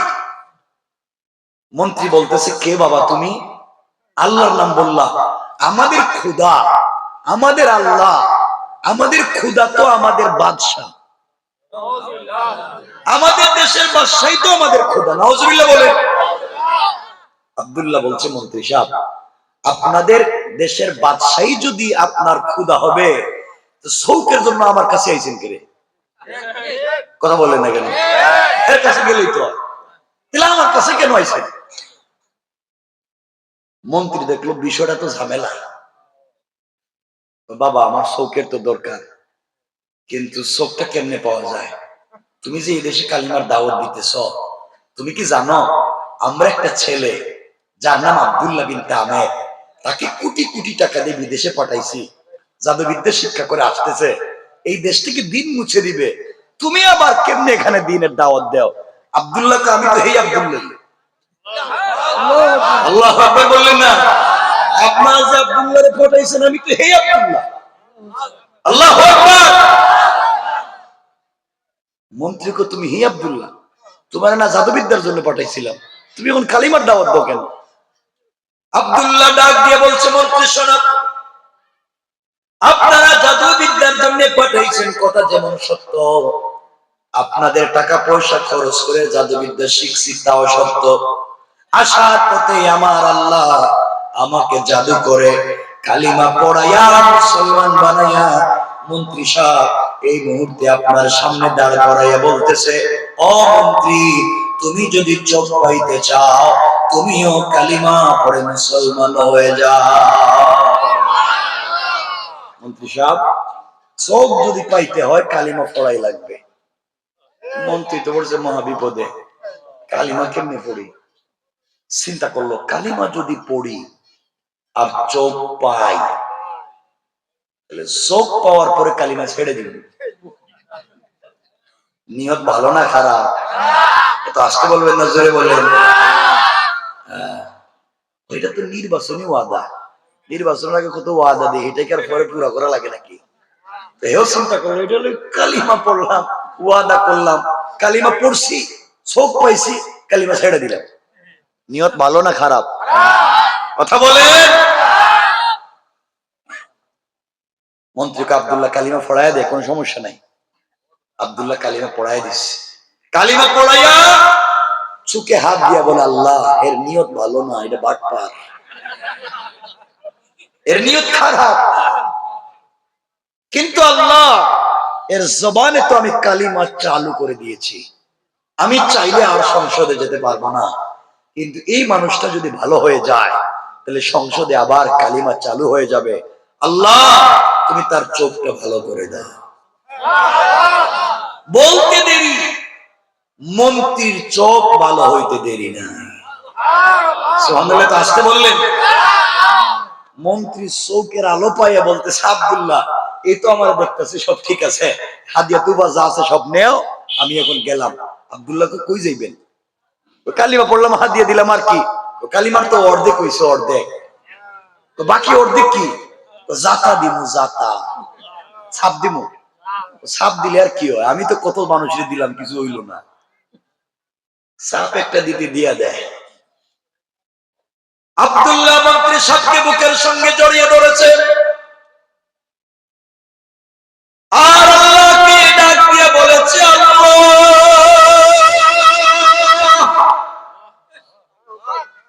আমি চাই এই মন্ত্রীর চরিত্র ঠিক হয়ে যাক, তার চরিত্র যদি ঠিক হয়ে যায় আর সে যদি দিল ভালো হয়ে যায়, অন্তর থেকে কুফরি নিফাকি বের হয়ে যায়, তাহলে যে সংসদে বিল উত্থাপন করে কালিমা বন্ধ করা হয়েছে তার মাধ্যমে আবার এই সংসদে কালিমা চালু করা যাবে। এই বলে যখন চিৎকার করে কান্না শুরু করেছে, সাথে সাথে মন্ত্রী ডাক দিয়া বলেছে, আব্দুল্লাহ রে তুমি আমাকে ছেড়ে দাও, তোমার একটা চাপে আমার মন বলছে, মনে হয় যেন আল্লাহর আরশ পর্যন্ত দেখা যায়। সুবহানাল্লাহ জোরে বলে, আমাকে ছেড়ে দাও। আব্দুল্লাহ মন্ত্রীরে ছেড়ে দিছে। মন্ত্রীকে, আব্দুল্লাহ কি করলে জাদু, বুকের সঙ্গে চাপ দিয়ে কি করলে? এবং কালিমা পড়লি মজা পাই, স্বাদ পাই, আমার আর কিচ্ছুর দরকার নাই, মন্ত্রিত্বের দরকার নাই, চৌকেরই দরকার নাই, আমি আছি আল্লাহর নাম নিয়া, তুই এসো আমার সাথে, আমরা দুজন মিলে এখন এই দেশের দিন চিন্তা করবো। সুবহানাল্লাহ বললেন না? এটা কে করেছে? আরো জোরে বলেন কে?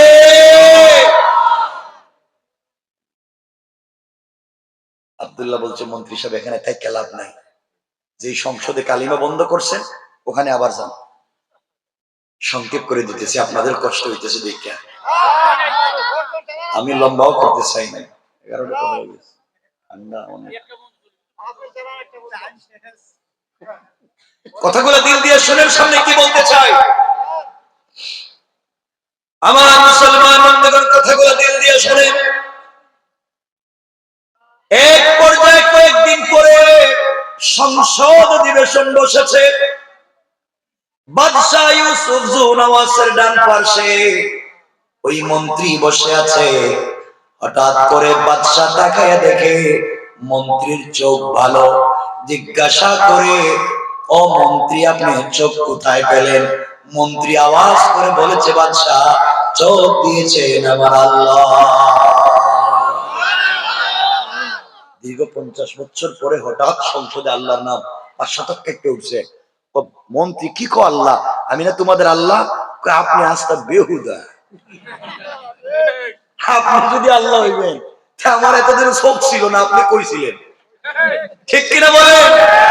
আর আপনি যদি আল্লাহ, আপনার নিজের নাকের সেন্টার ঠিক নাই, আপনার ঠোঁট মোটা, দাঁত বাইরে হয়ে যায়, পাওয়ার লাইনের মতো ফড়া ফড়া, নিজেরাই ঠিক মতো বানাইতে পারছেন না, আরে আসমান জমিন কেমনে বানাইবেন? ঠিক কিনা জোরে বলেন? বাদশা কয়, কি রে মন্ত্রী দেখি আমার উল্টা। মন্ত্রী এই কালিমা পড়াইছে কে? তোমার কি মনে নাই টাকা পয়সা দিয়ে যে বিদেশে আব্দুল্লাহ রে পাঠাইছো, অজাদবিদ্যা শিক্ষা করে আইতেছে, তোমাদেরকে সাইজ করো ফিরাইয়া। মন্ত্রী কো, হে আব্দুল্লাহ তো কালিমা পড়াইলো। সুবহানাল্লাহ বললেন না? মানে যে তেল দিয়ে ভূত ছড়াইবেন এবং এই তেলেই ভূত লেগে গেছে। ঠিক কিনা বলেন? কে করেছে? আওয়াজ করে বলেন কে? এটার নামই রব। আপনাদের কন্ডিশন ভালো না দেখে আমি আলোচনা লম্বা করি না।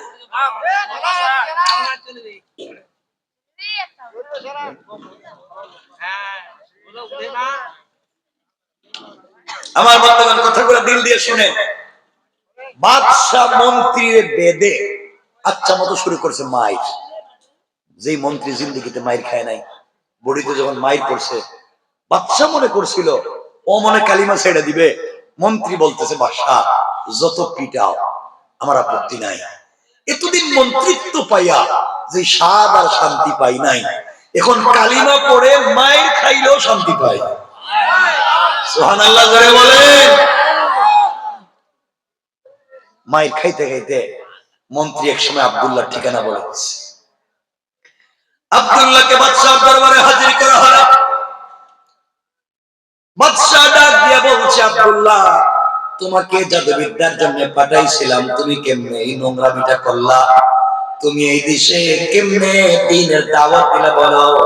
আব্দুল্লাহ বলছে, বাদশা জাহাপনা, আপনাদের টাকা দিয়ে আমি জাদুবিদ্যা শিখছি, সব ঠিক ছিল, কিন্তু আসার পথে আল্লাহ জাদু করে আমাকে মুসলমান বানাইয়া কালিমা পড়াইয়া এই মুহূর্তে মন্ত্রী বাদশা তোমার সামনে দাঁড় করে বলছে, ও বাদশা তুমিও কালিমা পড়ো, নচেত এই দেশে তোমার ক্ষমতা বেশি দিন টিকবে না। বাদশা আব্দুল্লাহর বেদে মাইর শুরু করছে, মনে করছে মারতে মারতে একদিন কালিমা ভুলে যাবে। আব্দুল্লাহ বলছে, ও বাদশা আপনি মারতে মারতে শরীর থেকে চামড়া উঠাইয়া দিতে পারেন, গোশত থেকে হাড্ডি আলাদা করে দিতে পারে, কিন্তু 1 মিনিটের জন্য ইসলাম ছেড়ে দেওয়া যায় না। ঠিক কিনা জোরে বলে? আমার বন্ধুগণ, এক পর্যায়ে আব্দুল্লাহ ওই মুরব্বীর কথা বলে দিয়েছে, মনে আছে নিজেই মুরব্বীর কাছে গাছের গোড়ায় কালিমা পড়ছিল। আল্লাহর ওলিকে বাদশার দরবারে হাজির করা হয়েছে। আল্লাহর ওলি বাদশার কাছে হাজির হয়ে গেলেন। বাদশা ডাক দিয়ে বলছে, আপনি কেন এখানে কালিমার দাওয়াত দিলেন? কেন আপনি তাওহীদের দাওয়াত দিলেন?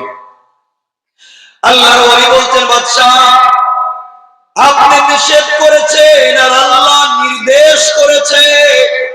চিন্তা করলাম আপনি তো একদিন মরে যাবেন, কিন্তু আমার আল্লাহ তো কোনোদিন মরবে না, এই জন্য আল্লাহর হুকুম পালন করার জন্য কালিমার দাওয়াত দিলাম। বাদশা ডাক দিয়া বলছে, বাদশাকে ডাক দিয়া মন্ত্রী হিসাব বাদশাকে ডাক দিয়া আল্লাহর ওলি মুরব্বি বলছেন, বাবা তুমি কালিমা পড়ো। বাদশা ডাক দিয়া বলছে, কালিমা যে আপনি পড়ছেন অপরাধ করছেন কি জানেননি? না জানি না। এই কথা বলে গাছ কাটার করাত চিনেননি? গাছ কাটার করাত, গাছ কাটার করাত মাথায় লাগাইয়া আল্লাহর ওলিকে কালিমা পড়বার অপরাধে 2 টুকরা করে দিল। আল্লাহর ওলি জীবন্ত 2 টুকরা হয়ে গেলেন, কিন্তু 1 সেকেন্ডের জন্য কালিমা ছেড়ে দিলেন না। সুবহানাল্লাহ জোরে পড়েন। আমার বন্ধুগণ কথাগুলো দিল দিয়ে শুনুন কি বলতে চাই। এই মাত্র শুধু আব্দুল্লাহ আছে আর কেউ নাই। এবার বাদশা আব্দুল্লাহকে বলছে, আব্দুল্লাহ তুমি যদি কালিমা ছেড়ে দাও, আমি আমার দেশ অর্ধেক তোমার নামে লিখে দিব। তুমি যদি কালিমা ছেড়ে দাও, আমার একমাত্র কেবলমাত্র শুধুমাত্র একটা মেয়ে আছে, ওই মেয়েটাকে তোমার কাছে বিয়ে দিব। বলো তুমি কালিমা ছাড়বে কিনা? আমি মরে গেলে তুমি পুরো দেশের মালিক। আব্দুল্লাহ বলতে, বাদশা আপনি ছোট্ট একটা দেশ, নাজরানের লুব আমাকে দেখাইয়া দিয়েছে। আমার এক হাতে চন্দ্র আর এক হাতে সূর্য, সব দিয়ে যদি পূর্ব থেকে পশ্চিম, উত্তর থেকে দক্ষিণ গোটা দুনিয়া আমার নামে রেজিস্ট্রি করে দেন, সবগুলাকে লাথি মেরে ফেলে দিতে পারি, 1 মিনিটের জন্য কালিমা ছাড়তে পারি না। বাদশা দেখলো জবরদস্ত কালিমা পড়ছে, এত সুযোগ সুবিধা দেওয়ার পরেও কালিমা ছাড়তে চায় না। এক পর্যায়ে 70 জন সেনাবাহিনী দিয়া আব্দুল্লাহকে পাঠাইয়া দিয়েছে, যাও আব্দুল্লাহকে পাহাড়ে নিয়ে যাও।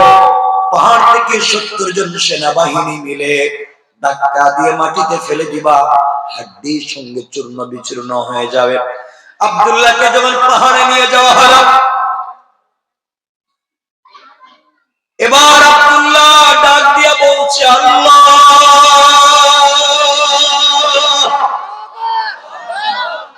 এই দুনিয়ায় তুমি ছাড়া আমার আর কেউ নাই, একমাত্র তোমার জন্য আমার এত বিপদ। আল্লাহ, আমি যদি তোমার নাম ছেড়ে দিতাম, বাদশার মেয়েকে বিয়ে করতে পারতাম, এই দেশের মালিক হতে পারতাম। আয় আল্লাহ তাআলা, একমাত্র তোমার নামের কারণে, তোমার ভালোবাসায় দুনিয়ার লোভ লালসা সব ছেড়ে দিলাম। তুমি কি তোমার একজন পাগলা গোলামকে সহযোগিতা করতে পারো না? এই কথা যখন বলেছে, আল্লাহর রহমতের সাগরে জোশ উঠে গিয়েছে। আল্লাহ পাহাড়কে বলছেন, পাহাড় দেরি করো না, ইদা জুলজিলাতিল আরদু জিলজালা, পাহাড় তুমি ভূমিকম্প শুরু করো। পাহাড় কাঁপতে শুরু করলো, ভূমিকম্প শুরু করে দিয়েছে, টুকরা টুকরা হয়ে গিয়েছে।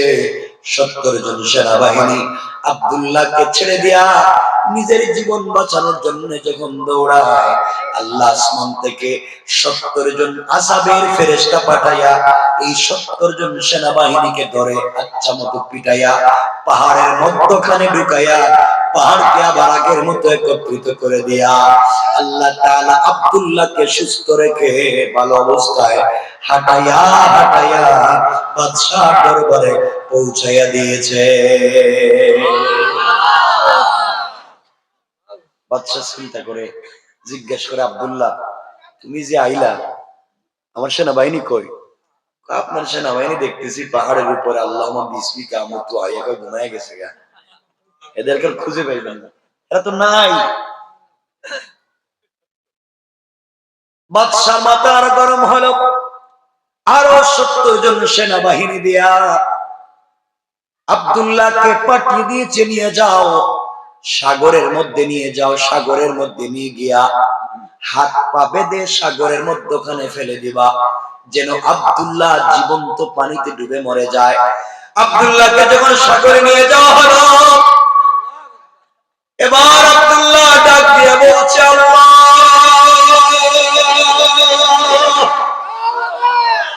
তুমি যদি আমাকে সাগরে না বাঁচাও, কাফেররা বলবে তোমার ক্ষমতা পাহাড়ে চলে কিন্তু সাগরে চলে না, তোমার ক্ষমতা নিয়ে টিটকারি করবে।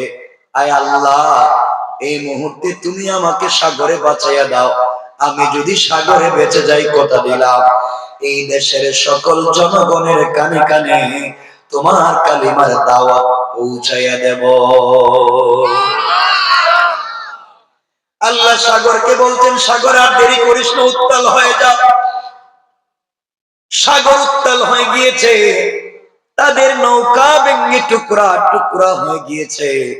70 জন সেনাবাহিনী আব্দুল্লাহকে ছেড়ে দিয়া নিজের জীবন বাঁচানোর জন্য যখন সাঁতরায়, আল্লাহ আসমান থেকে 70 জন আযাবের ফেরেশতা পাঠাইয়া এই 70 জন সেনাবাহিনীকে কাদামাটি খাওয়াইয়া ফেরাউনের মতো পানির নিচে ছেড়ে দেয়া আব্দুল্লাহ বিন তামিরকে সুস্থ রেখে ভালো অবস্থায় পানির উপর দিয়া হাঁটাইয়া হাঁটাইয়া বাদশাহ দরবারে পৌঁছাইয়া দিয়েছে।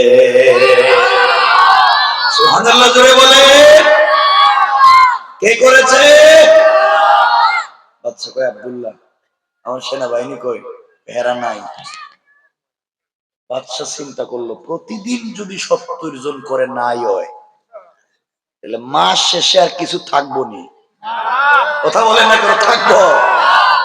বাদশা কয়, আব্দুল্লাহ, তোর পায়ে ধরে কেউ দেখতেছে না। বাদশা কয়, আব্দুল্লাহ রে, তোর পায়ে ধরে কেউ দেখতেছে না, তুই নিজে ক এখন তোরে কেমনে মারা যায়? আচ্ছা, এই কথা কোন পাগলও কইব যে আমারে কেমনে মারা যায়, আমি কয়া দিব? আব্দুল্লাহ কই এইবার লাইনে আইছেন বাদশা পাগল আমি না পাগল তো আপনি হয়ে গেছেন ঠিক কিনা বলে বিপদে পড়লে সিপায় পড়লে কে কখন কার নাম কয় এটা বলা যায় না ঠিক কিনা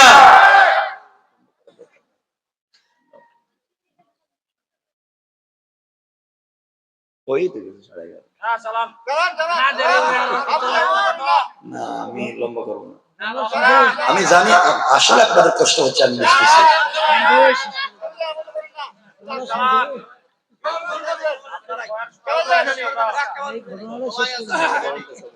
না বেশি লম্বা করতেছি না একটু শোনেন বলতেছি হ্যাঁ কতক্ষণ বলছি হিসাব আছে নি টাইম কি দেখছেন নি গড়িতে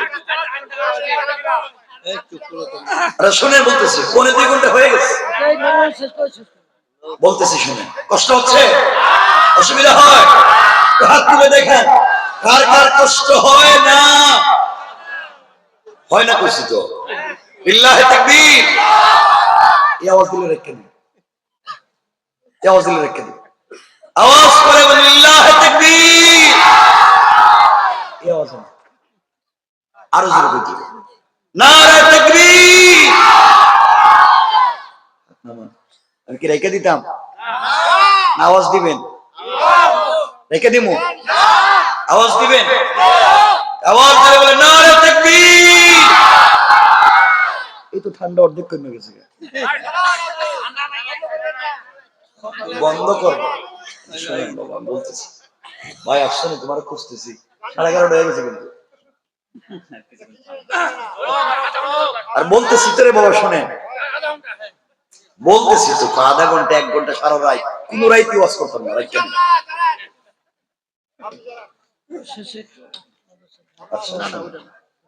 বসা খুব মনোযোগ দিন কি বলতেছি আমার মুসলমান বন্ধুগণ কথাগুলো দিল দিয়ে শুনেন কি বলতে চাই এবার মন দিয়ে শুনেন কি বলতে চাই এই দুনিয়ার জমিনে বাদশা যুবককে ডাক দিয়া বলছে বল যুবক এই মুহূর্তে তোমার কাছে আমি জানতে চাই যুবক রে তোমার কাছে আমি জানতে চাই বলো কি করলে তোমাকে মারা যাবে আমি জানতে চাই আব্দুল্লাহ ডাক দিয়ে বলছে আমাকে যদি মারতে হয় আমার কথা শোনা লাগবে বাদশা বলে 100 বার শুনবো তাও কেমনে মারা যায় ক আব্দুল্লাহ ডাক দিয়ে বলছে বাদশা আমাকে যদি মারতে হয় পুরা দেশের ভিতরে আমার নামটা আপনি ঘোষণা করে দিবেন পুরা দেশের মানুষ আবাল বৃদ্ধ বনিতা নারী পুরুষ ছেলে মেয়ে যা আছে সব মানুষকে একটা মাঠে জমা করবেন আজকে যেই বাচ্চার জন্ম হয়েছে ওই বাচ্চাকেও জমা করবেন ওই মাঠে আপনি আমাকে নিয়ে যাবেন আমার গলায় ছুরি চালাইয়া দিবে আমি কিন্তু মরব না ওদের লাভ হইল কি ওই সময় আপনাকে আমি একটা কালিমা বলবো ওই কালেমা পড়ে যদি আপনি আমার গলায় ছুরি চালান আমাকে মারতে পারবেন ওই কালিমা না পড়া পর্যন্ত আমাকে মারতে পারবেন না আল্লাহু আকবার বলে আমার বন্ধুগণ এক পর্যায়ে পুরো দেশের মানুষ একটা মাঠে জমা হয়ে গিয়েছে পুরা দেশের মানুষ যখন জমা হয়ে গিয়েছে এমন সময় আব্দুল্লাহকে বাদশা মাঠে হাজির করে ডাক দিয়া বলছে ও বাচ্চা আব্দুল্লাহ তুমি শুনো কিছুক্ষণ পরে তুমি মরে যাবে বলো না তোমার মনে কোনো চাহিদা আছে কি একবার পাবলিক চিন্তা করে দেশের বাদশা কত মানুষের ফাঁসি দিয়া মারলো কোনদিন কাউরে দাওয়াত করে নাই আজকে পুরা দেশের মানুষকে দাওয়াত করছে একটা ছেলেকে হত্যা করবে দৃশ্য দেখাবার জন্য মানুষের ভিতরে আগ্রহ কমছে না বাড়ছে কথা বলেন আব্দুল্লাহ বলছে ডাক দিয়ে বাদশা আপনি আমাকে বলছেন কিছুক্ষণ পরে আমি মরে যাব আমার মনে কোনো চাহিদা আছে কি? আমার মনে চাহিদা হলো 2 মিনিট এই পাবলিকের সামনে ওয়াজ করব। সুবহানাল্লাহ বলেন। বাদশা চিন্তা করে, মানুষে কত কিছু আশা করে, আর এই ওয়াজ করব, কর। 2 মিনিট সুযোগ দিলাম। এবার আব্দুল্লাহ দাঁড়িয়ে গিয়েছে পাবলিকের সামনে, আর ডাক দিয়া বলছে, দেশের জনগণ তোমরা শোনো, বাদশার নাম ইউসুফ জুনওয়াজ, আমার নাম আব্দুল্লাহ বিন তামির। এই বাদশা আমাকে টাকা দিয়া জাদুবিদ্যার জন্য পাঠাইছিল। আমি জাদুবিদ্যা শিক্ষা করে আসার প্রতি আল্লাহ তাআলা আমাকে জাদু করে কালিমা পড়াইছে। এই অপরাধে বাদশা আমাকে অনেক নির্যাতন করেছে। কালিমা ছেড়ে দেওয়ার জন্য আমাকে অফার করেছে, দেশের মালিক বানাবে, তার মেয়েকে আমার কাছে দিয়ে দিবে, বিনিময়ে যেন আমি কালিমাটা ছেড়ে দিই। আমি ছাড়ি নাই। শেষ পর্যন্ত বাদশা কত নির্যাতন করলো, কোনোভাবে আমাকে মারতে পারলো না। শেষ পর্যন্ত 70 জন সেনাবাহিনী দিয়া পাহাড়ের উপরে আমাকে নির্যাতন করতে পাঠাইছে। ওই জায়গায় আল্লাহ তাআলা আমাকে হেফাজত করছে, আর 70 জন সেনাবাহিনীকে ধ্বংস করছে। এরপরে সাগরে 70 জন দিয়ে পাঠাইছে, ওখানে আল্লাহ আমাকে হেফাজত করছে, তাই 70 জন ধ্বংস করছে। বাদশা আমাকে নিজেই বলছে আমাকে কেমনে মারা যায়। এই জন্য আপনাদেরকে আমি দাওয়াত করে একত্রিত করেছি। এতদিন পর্যন্ত বাদশা আমাকে মারতে পারলো না, একমাত্র আমার আল্লাহর নাম না নেওয়ার কারণে এতদিন পর্যন্ত মারতে পারে নাই। এখন তোমাদের সামনে বাদশা আমার গলায় ছুরি চালাবে আমার আল্লাহর নাম নিয়া, আমার আল্লাহর নাম নিয়া আমার গলায় ছুরি চালিয়ে দেওয়ার পরে আমি যদি মরে যাই, বুঝবে আমার আল্লাহর নাম সত্য। আর আল্লাহর নাম নিয়া আমার গলায় ছুরি চালাবার পরে যদি আমি না মরি, বুঝবে আমার আল্লাহর নাম মিথ্যা, বাদশা সত্য। এই সত্য মিথ্যার বিচার তোমাদের কাছে দিয়ে দিলাম। আল্লাহু আকবার বললেন। কারণ যুবক চিন্তা করছে, এই দেশে যদি দিন জিন্দা করতে গিয়া আমি একজন শহীদ হয়ে যেতে হয়, আমার শাহাদাতের উপর দিয়া যদি এই দেশে লাখ কোটি মানুষ দিন পেয়ে যায়, আমার মরে যাওয়াই উত্তম। ঠিক কিনা বলেন? এটাই দিন বিজয়। আমার মৃত্যুই যদি এই দেশে দিন জিন্দার কারণ হয়, মরে যাওয়াই দরকার। নালে আমাদেরকে নির্যাতন করে এই দেশে কালিমার আওয়াজকে স্তব্ধ করা যাবে না। ঠিক কিনা বলেন? আমার বন্ধুগণ, এখন যুবক বলছে, বাদশা আমাকে মারবেন, আমি যখন সেজদায় গিয়া সুবহান রাব্বিল আলা পড়ব, তখন আপনি আমার গলায় ছুরি চালাবেন। চিন্তা করেন, কোন মায়ের সন্তান হলে, কেমন ঈমান হলে নিজে জীবন দিয়েও একটা দেশে দিন জিন্দা করতে চায়। আল্লাহু আকবার। এবং মায়েদের এই সন্তানের মা যারা, এবং মায়েদের এই সমাজে দরকার আছে না নাই? আছে না নাই? আফসোস হয় আজকালকে আমাদের মায়েদের ঘর থেকে শাহজালাল, শাহ পরান, আব্দুল কাদের জিলানী, মুঈনুদ্দিন চিশতি, জুনাইদ বাগদাদি এবং আল্লাহর ওলি আজকালকে আমাদের মায়েদের ঘর থেকে জন্ম নেয় না। আজকালকে আমাদের মায়েদের ঘর থেকে জন্ম নেয় বল্টু মিয়া। কথা কোন লাগে? বল্টু জন্ম নেয়। হে জন্ম নিয়া কিছু খায় না, এর কিছু খাওয়াইতে গেলে টেলিভিশনে মুটু পাটলু দেখাইতে হয়। ঠিক কিনা? কেন মা এমন হচ্ছে? কেন সন্তানের অবস্থা? এর অর্থ হচ্ছে আপনি যে সন্তানকে নিয়ে এই পৃথিবীতে স্বপ্ন দেখতেছেন, আমার সন্তান এই হবে, আমার সন্তান সেই হবে, এই স্বপ্ন দেখার আগে যে স্বামী স্ত্রীর ব্লাডের মাধ্যমে এই সন্তান জন্ম নিচ্ছে, এই স্বামী স্ত্রীকে ভালো হওয়া লাগবে। ঠিক কিনা বলে? মা বাপ যদি ভালো হয়ে যায়, পরিবার সুন্দর হয়ে যায়। আজকালকে পরিবারে মা বাপ তো ভালো হওয়ার কোনো সম্ভাবনাই নেই। ঠিক কিনা বলেন না? একজন আরেকজনকে দেখতে পারে না।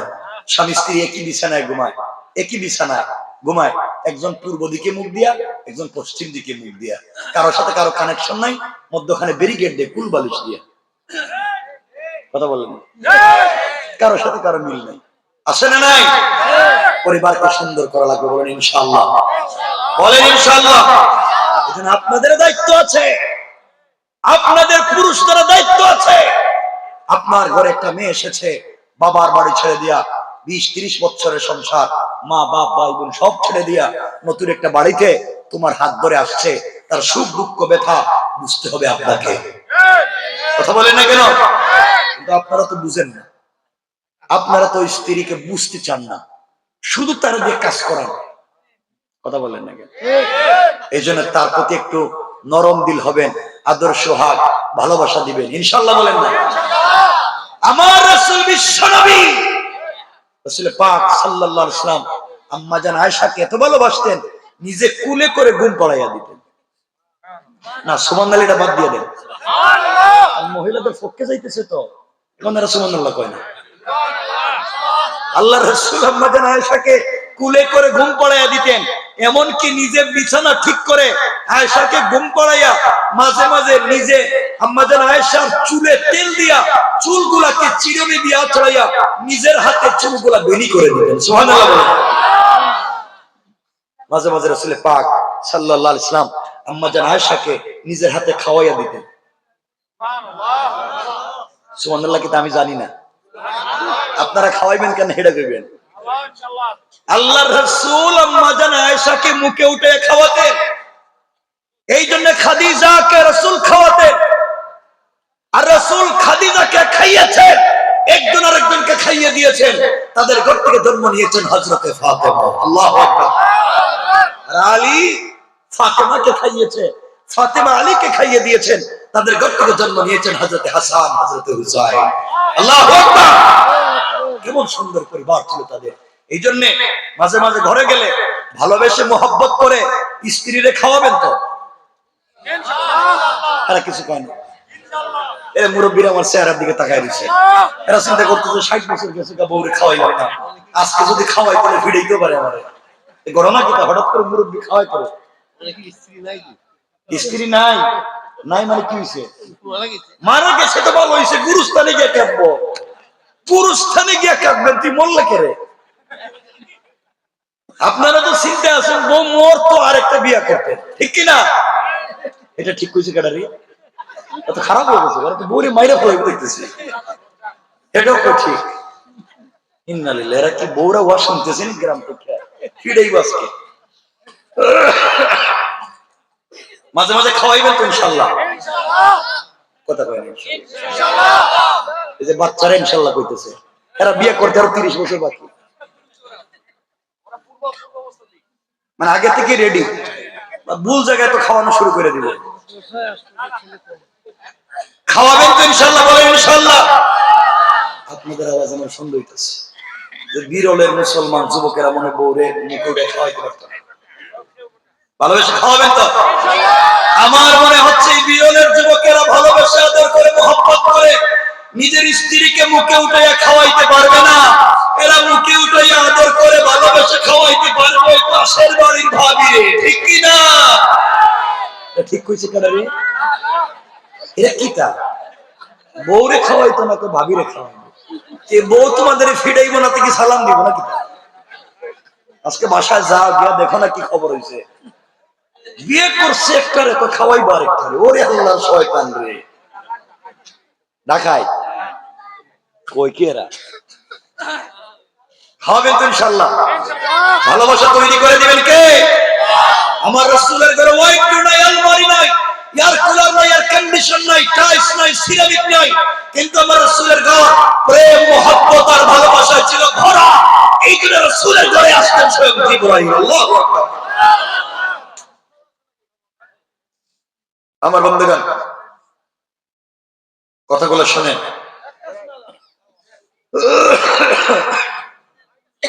বাদ দেন, মাইকের কথা বললেন না, রাইখা দিতেছি এমনি। এখন বললে এমনি বেজার লেগে যাইব। আমি এভাবে ওয়াজ করি না জিন্দেগিতে, যেভাবে আজকে কথা বলতেছি। শুনেন, মাঝে মাঝে খাওয়াবেন, বলেন ইনশাআল্লাহ। সবাই বলা লাগবে। মাঝে মাঝে বাসায় গিয়া, মাঝে মাঝে বাসায় গেলে আমাদের আম্মাদের আয়েশা বলে, আমার জিন্দেগিতে রাসূলকে সালাম দিতে পারি নাই, বরং রাসূল প্রতিদিন আমাকে সালাম দিতেন। এত আস্তে কই সুবহানাল্লাহ। আম্মা জান আয়েশা স্ত্রী, রাসূলের পাক স্বামী। রাসূল সালাম দিয়েছেন আয়েশাকে, এর অর্থ স্বামী সালাম দিয়েছেন স্ত্রীকে। শিক্ষা হলো আপনিও ঘরে গেলে সালাম দিবেন বউরে। ঠিক তো আমি জানি, আমি তো মিথ্যা কইতেছি না। আপনারা ইনশাআল্লাহ না কইবেন? এরা কই ঠিক, ঠিক তো আমি কইতেছি। ইনশাআল্লাহ কোন সালাম দিবেন তো? সালাম দেননি? সালাম দেননি? স্ত্রীরা সালাম দেননি? আপনি কি তো একজন বিয়ে করছনি এত মানুষের মাঝে যে একজনে সালাম করছে, বিয়ে করে? সালাম দেননি আপনারা বউরে? দেন না কেন? দেন না কেন? যারা দেন না আপনারা দেন না কেন? হ্যাঁ, এখন দিবেন, দেন না কেন? হেডে কোন কি কয়? লজ্জা পাই? কি কইলো? লজ্জা পাই? কে কইছে লজ্জা পাই? তুমি কি বিয়া করছো নি? তোমার এই বয়স লজ্জা আরম্ভ হয়ে গেছে। ওরে আল্লাহর লজ্জা রে, তোমার বিয়ার আগে লজ্জা শুরু হয়ে গেছে। হ্যাঁ, লজ্জা পাই।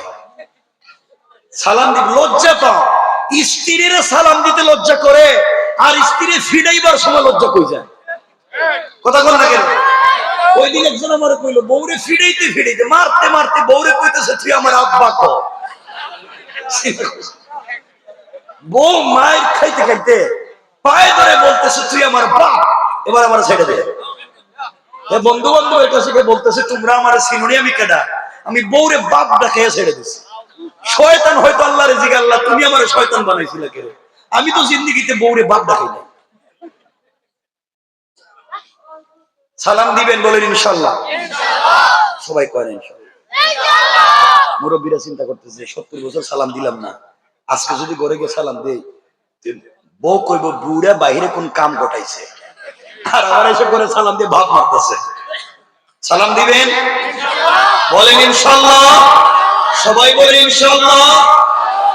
আর যারা বিয়ে করো নাই, ইনশাআল্লাহ কিতা? তোমাদের ইনশাআল্লাহ কিতা এটা কও? তোমরা তো রাস্তাঘাটে যা শয়তানি করো, যারে পাইবা তারে সালাম দিবা। আর আজকালকে তো আমার মায়েরা বলে, বোন গুলো তো অনেক বোন গুলো খারাপ হয়ে গেছে। এরা যেই ছেলে নামাজ পড়ে দাড়ি রাখে, এই ছেলেরা তার বিয়ে করতে পছন্দ না। কথা বলেন না কেন? যেই ছেলে নামাজ পড়ে দাড়ি রাখে, ভালো পথে চলে, রাস্তাঘাটে সালাম দেয়, এরা তার পছন্দ হয় না। যেই ছেলে গাঁজা খাইয়া ফেন্সিডিল খাইয়া বাড়িতে গিয়া বাপরে দুলাভাই ডাকে, হেরেই তার পছন্দ। ঠিক কিনা? এটা করো করে, এটা কই ঠিক? এগুলা করা যাবে না। তোমরা সবাই বাচ্চা গেছো, আমি বাচ্চা গেছি, এই ঠান্ডার কারণে আমি কথা বলতেছি। সুতরাং আর সামনের দিকে যেতে চাই না, কষ্ট হচ্ছে। যাক, শেষ 1 মিনিটে শেষ করে দেব, লম্বা করতাম না, এখানে থাকবে আলোচনা। আমার মুসলমান প্রত্যেকের কথাগুলো দিল দিয়ে শুনেন কি বলতে চাই। এক পর্যায়ে যুবকের গলায়, আব্দুল্লাহর গলায় যখন বাদশা ছুরি চালাইয়া দিয়েছে, মনে আসেনি? সাথে সাথে বাদশা বলছে আব্দুল্লাহ কি পড়তাম? আব্দুল্লাহ বলছে আপনি পড়েন বিসমিল্লাহি রাব্বিল গোলাম। এই গোলামের সত্য রবের নামে গোলামের গলায় ছুরি চালাইয়া দিলাম। গোলামের রব যদি সত্য হয় গোলাম মরে যাবে, গোলামের রব যদি মিথ্যা হয় গোলাম মরবে না। বলতে দেরি হয়েছে, সাথে সাথে আব্দুল্লাহ শাহাদাত বরণ করে ফেলেছে। বাদশা তো নাচানাচি শুরু করেছে, আব্দুল্লাহ নাই, মন্ত্রীও নাই, মুরব্বীও নাই। দেশের লক্ষ লক্ষ জনগণ দেখছেনি, কথা বলেন। দেশের জনগণ চিন্তা করে এতদিন পর্যন্ত আব্দুল্লাহকে মারতে পারলো না, আব্দুল্লাহর আল্লাহর নাম না নেওয়ার কারণে। আর আজকে মারতে পারলো আব্দুল্লাহর আল্লাহর নাম নেওয়ার কারণে। বুঝতে পারছি আব্দুল্লাহর আল্লাহই সত্য আল্লাহ। এই কথা বলে লক্ষ লক্ষ জনগণ কালিমা পড়ে মুসলমান হয়ে যায়। মরছে কয়জন?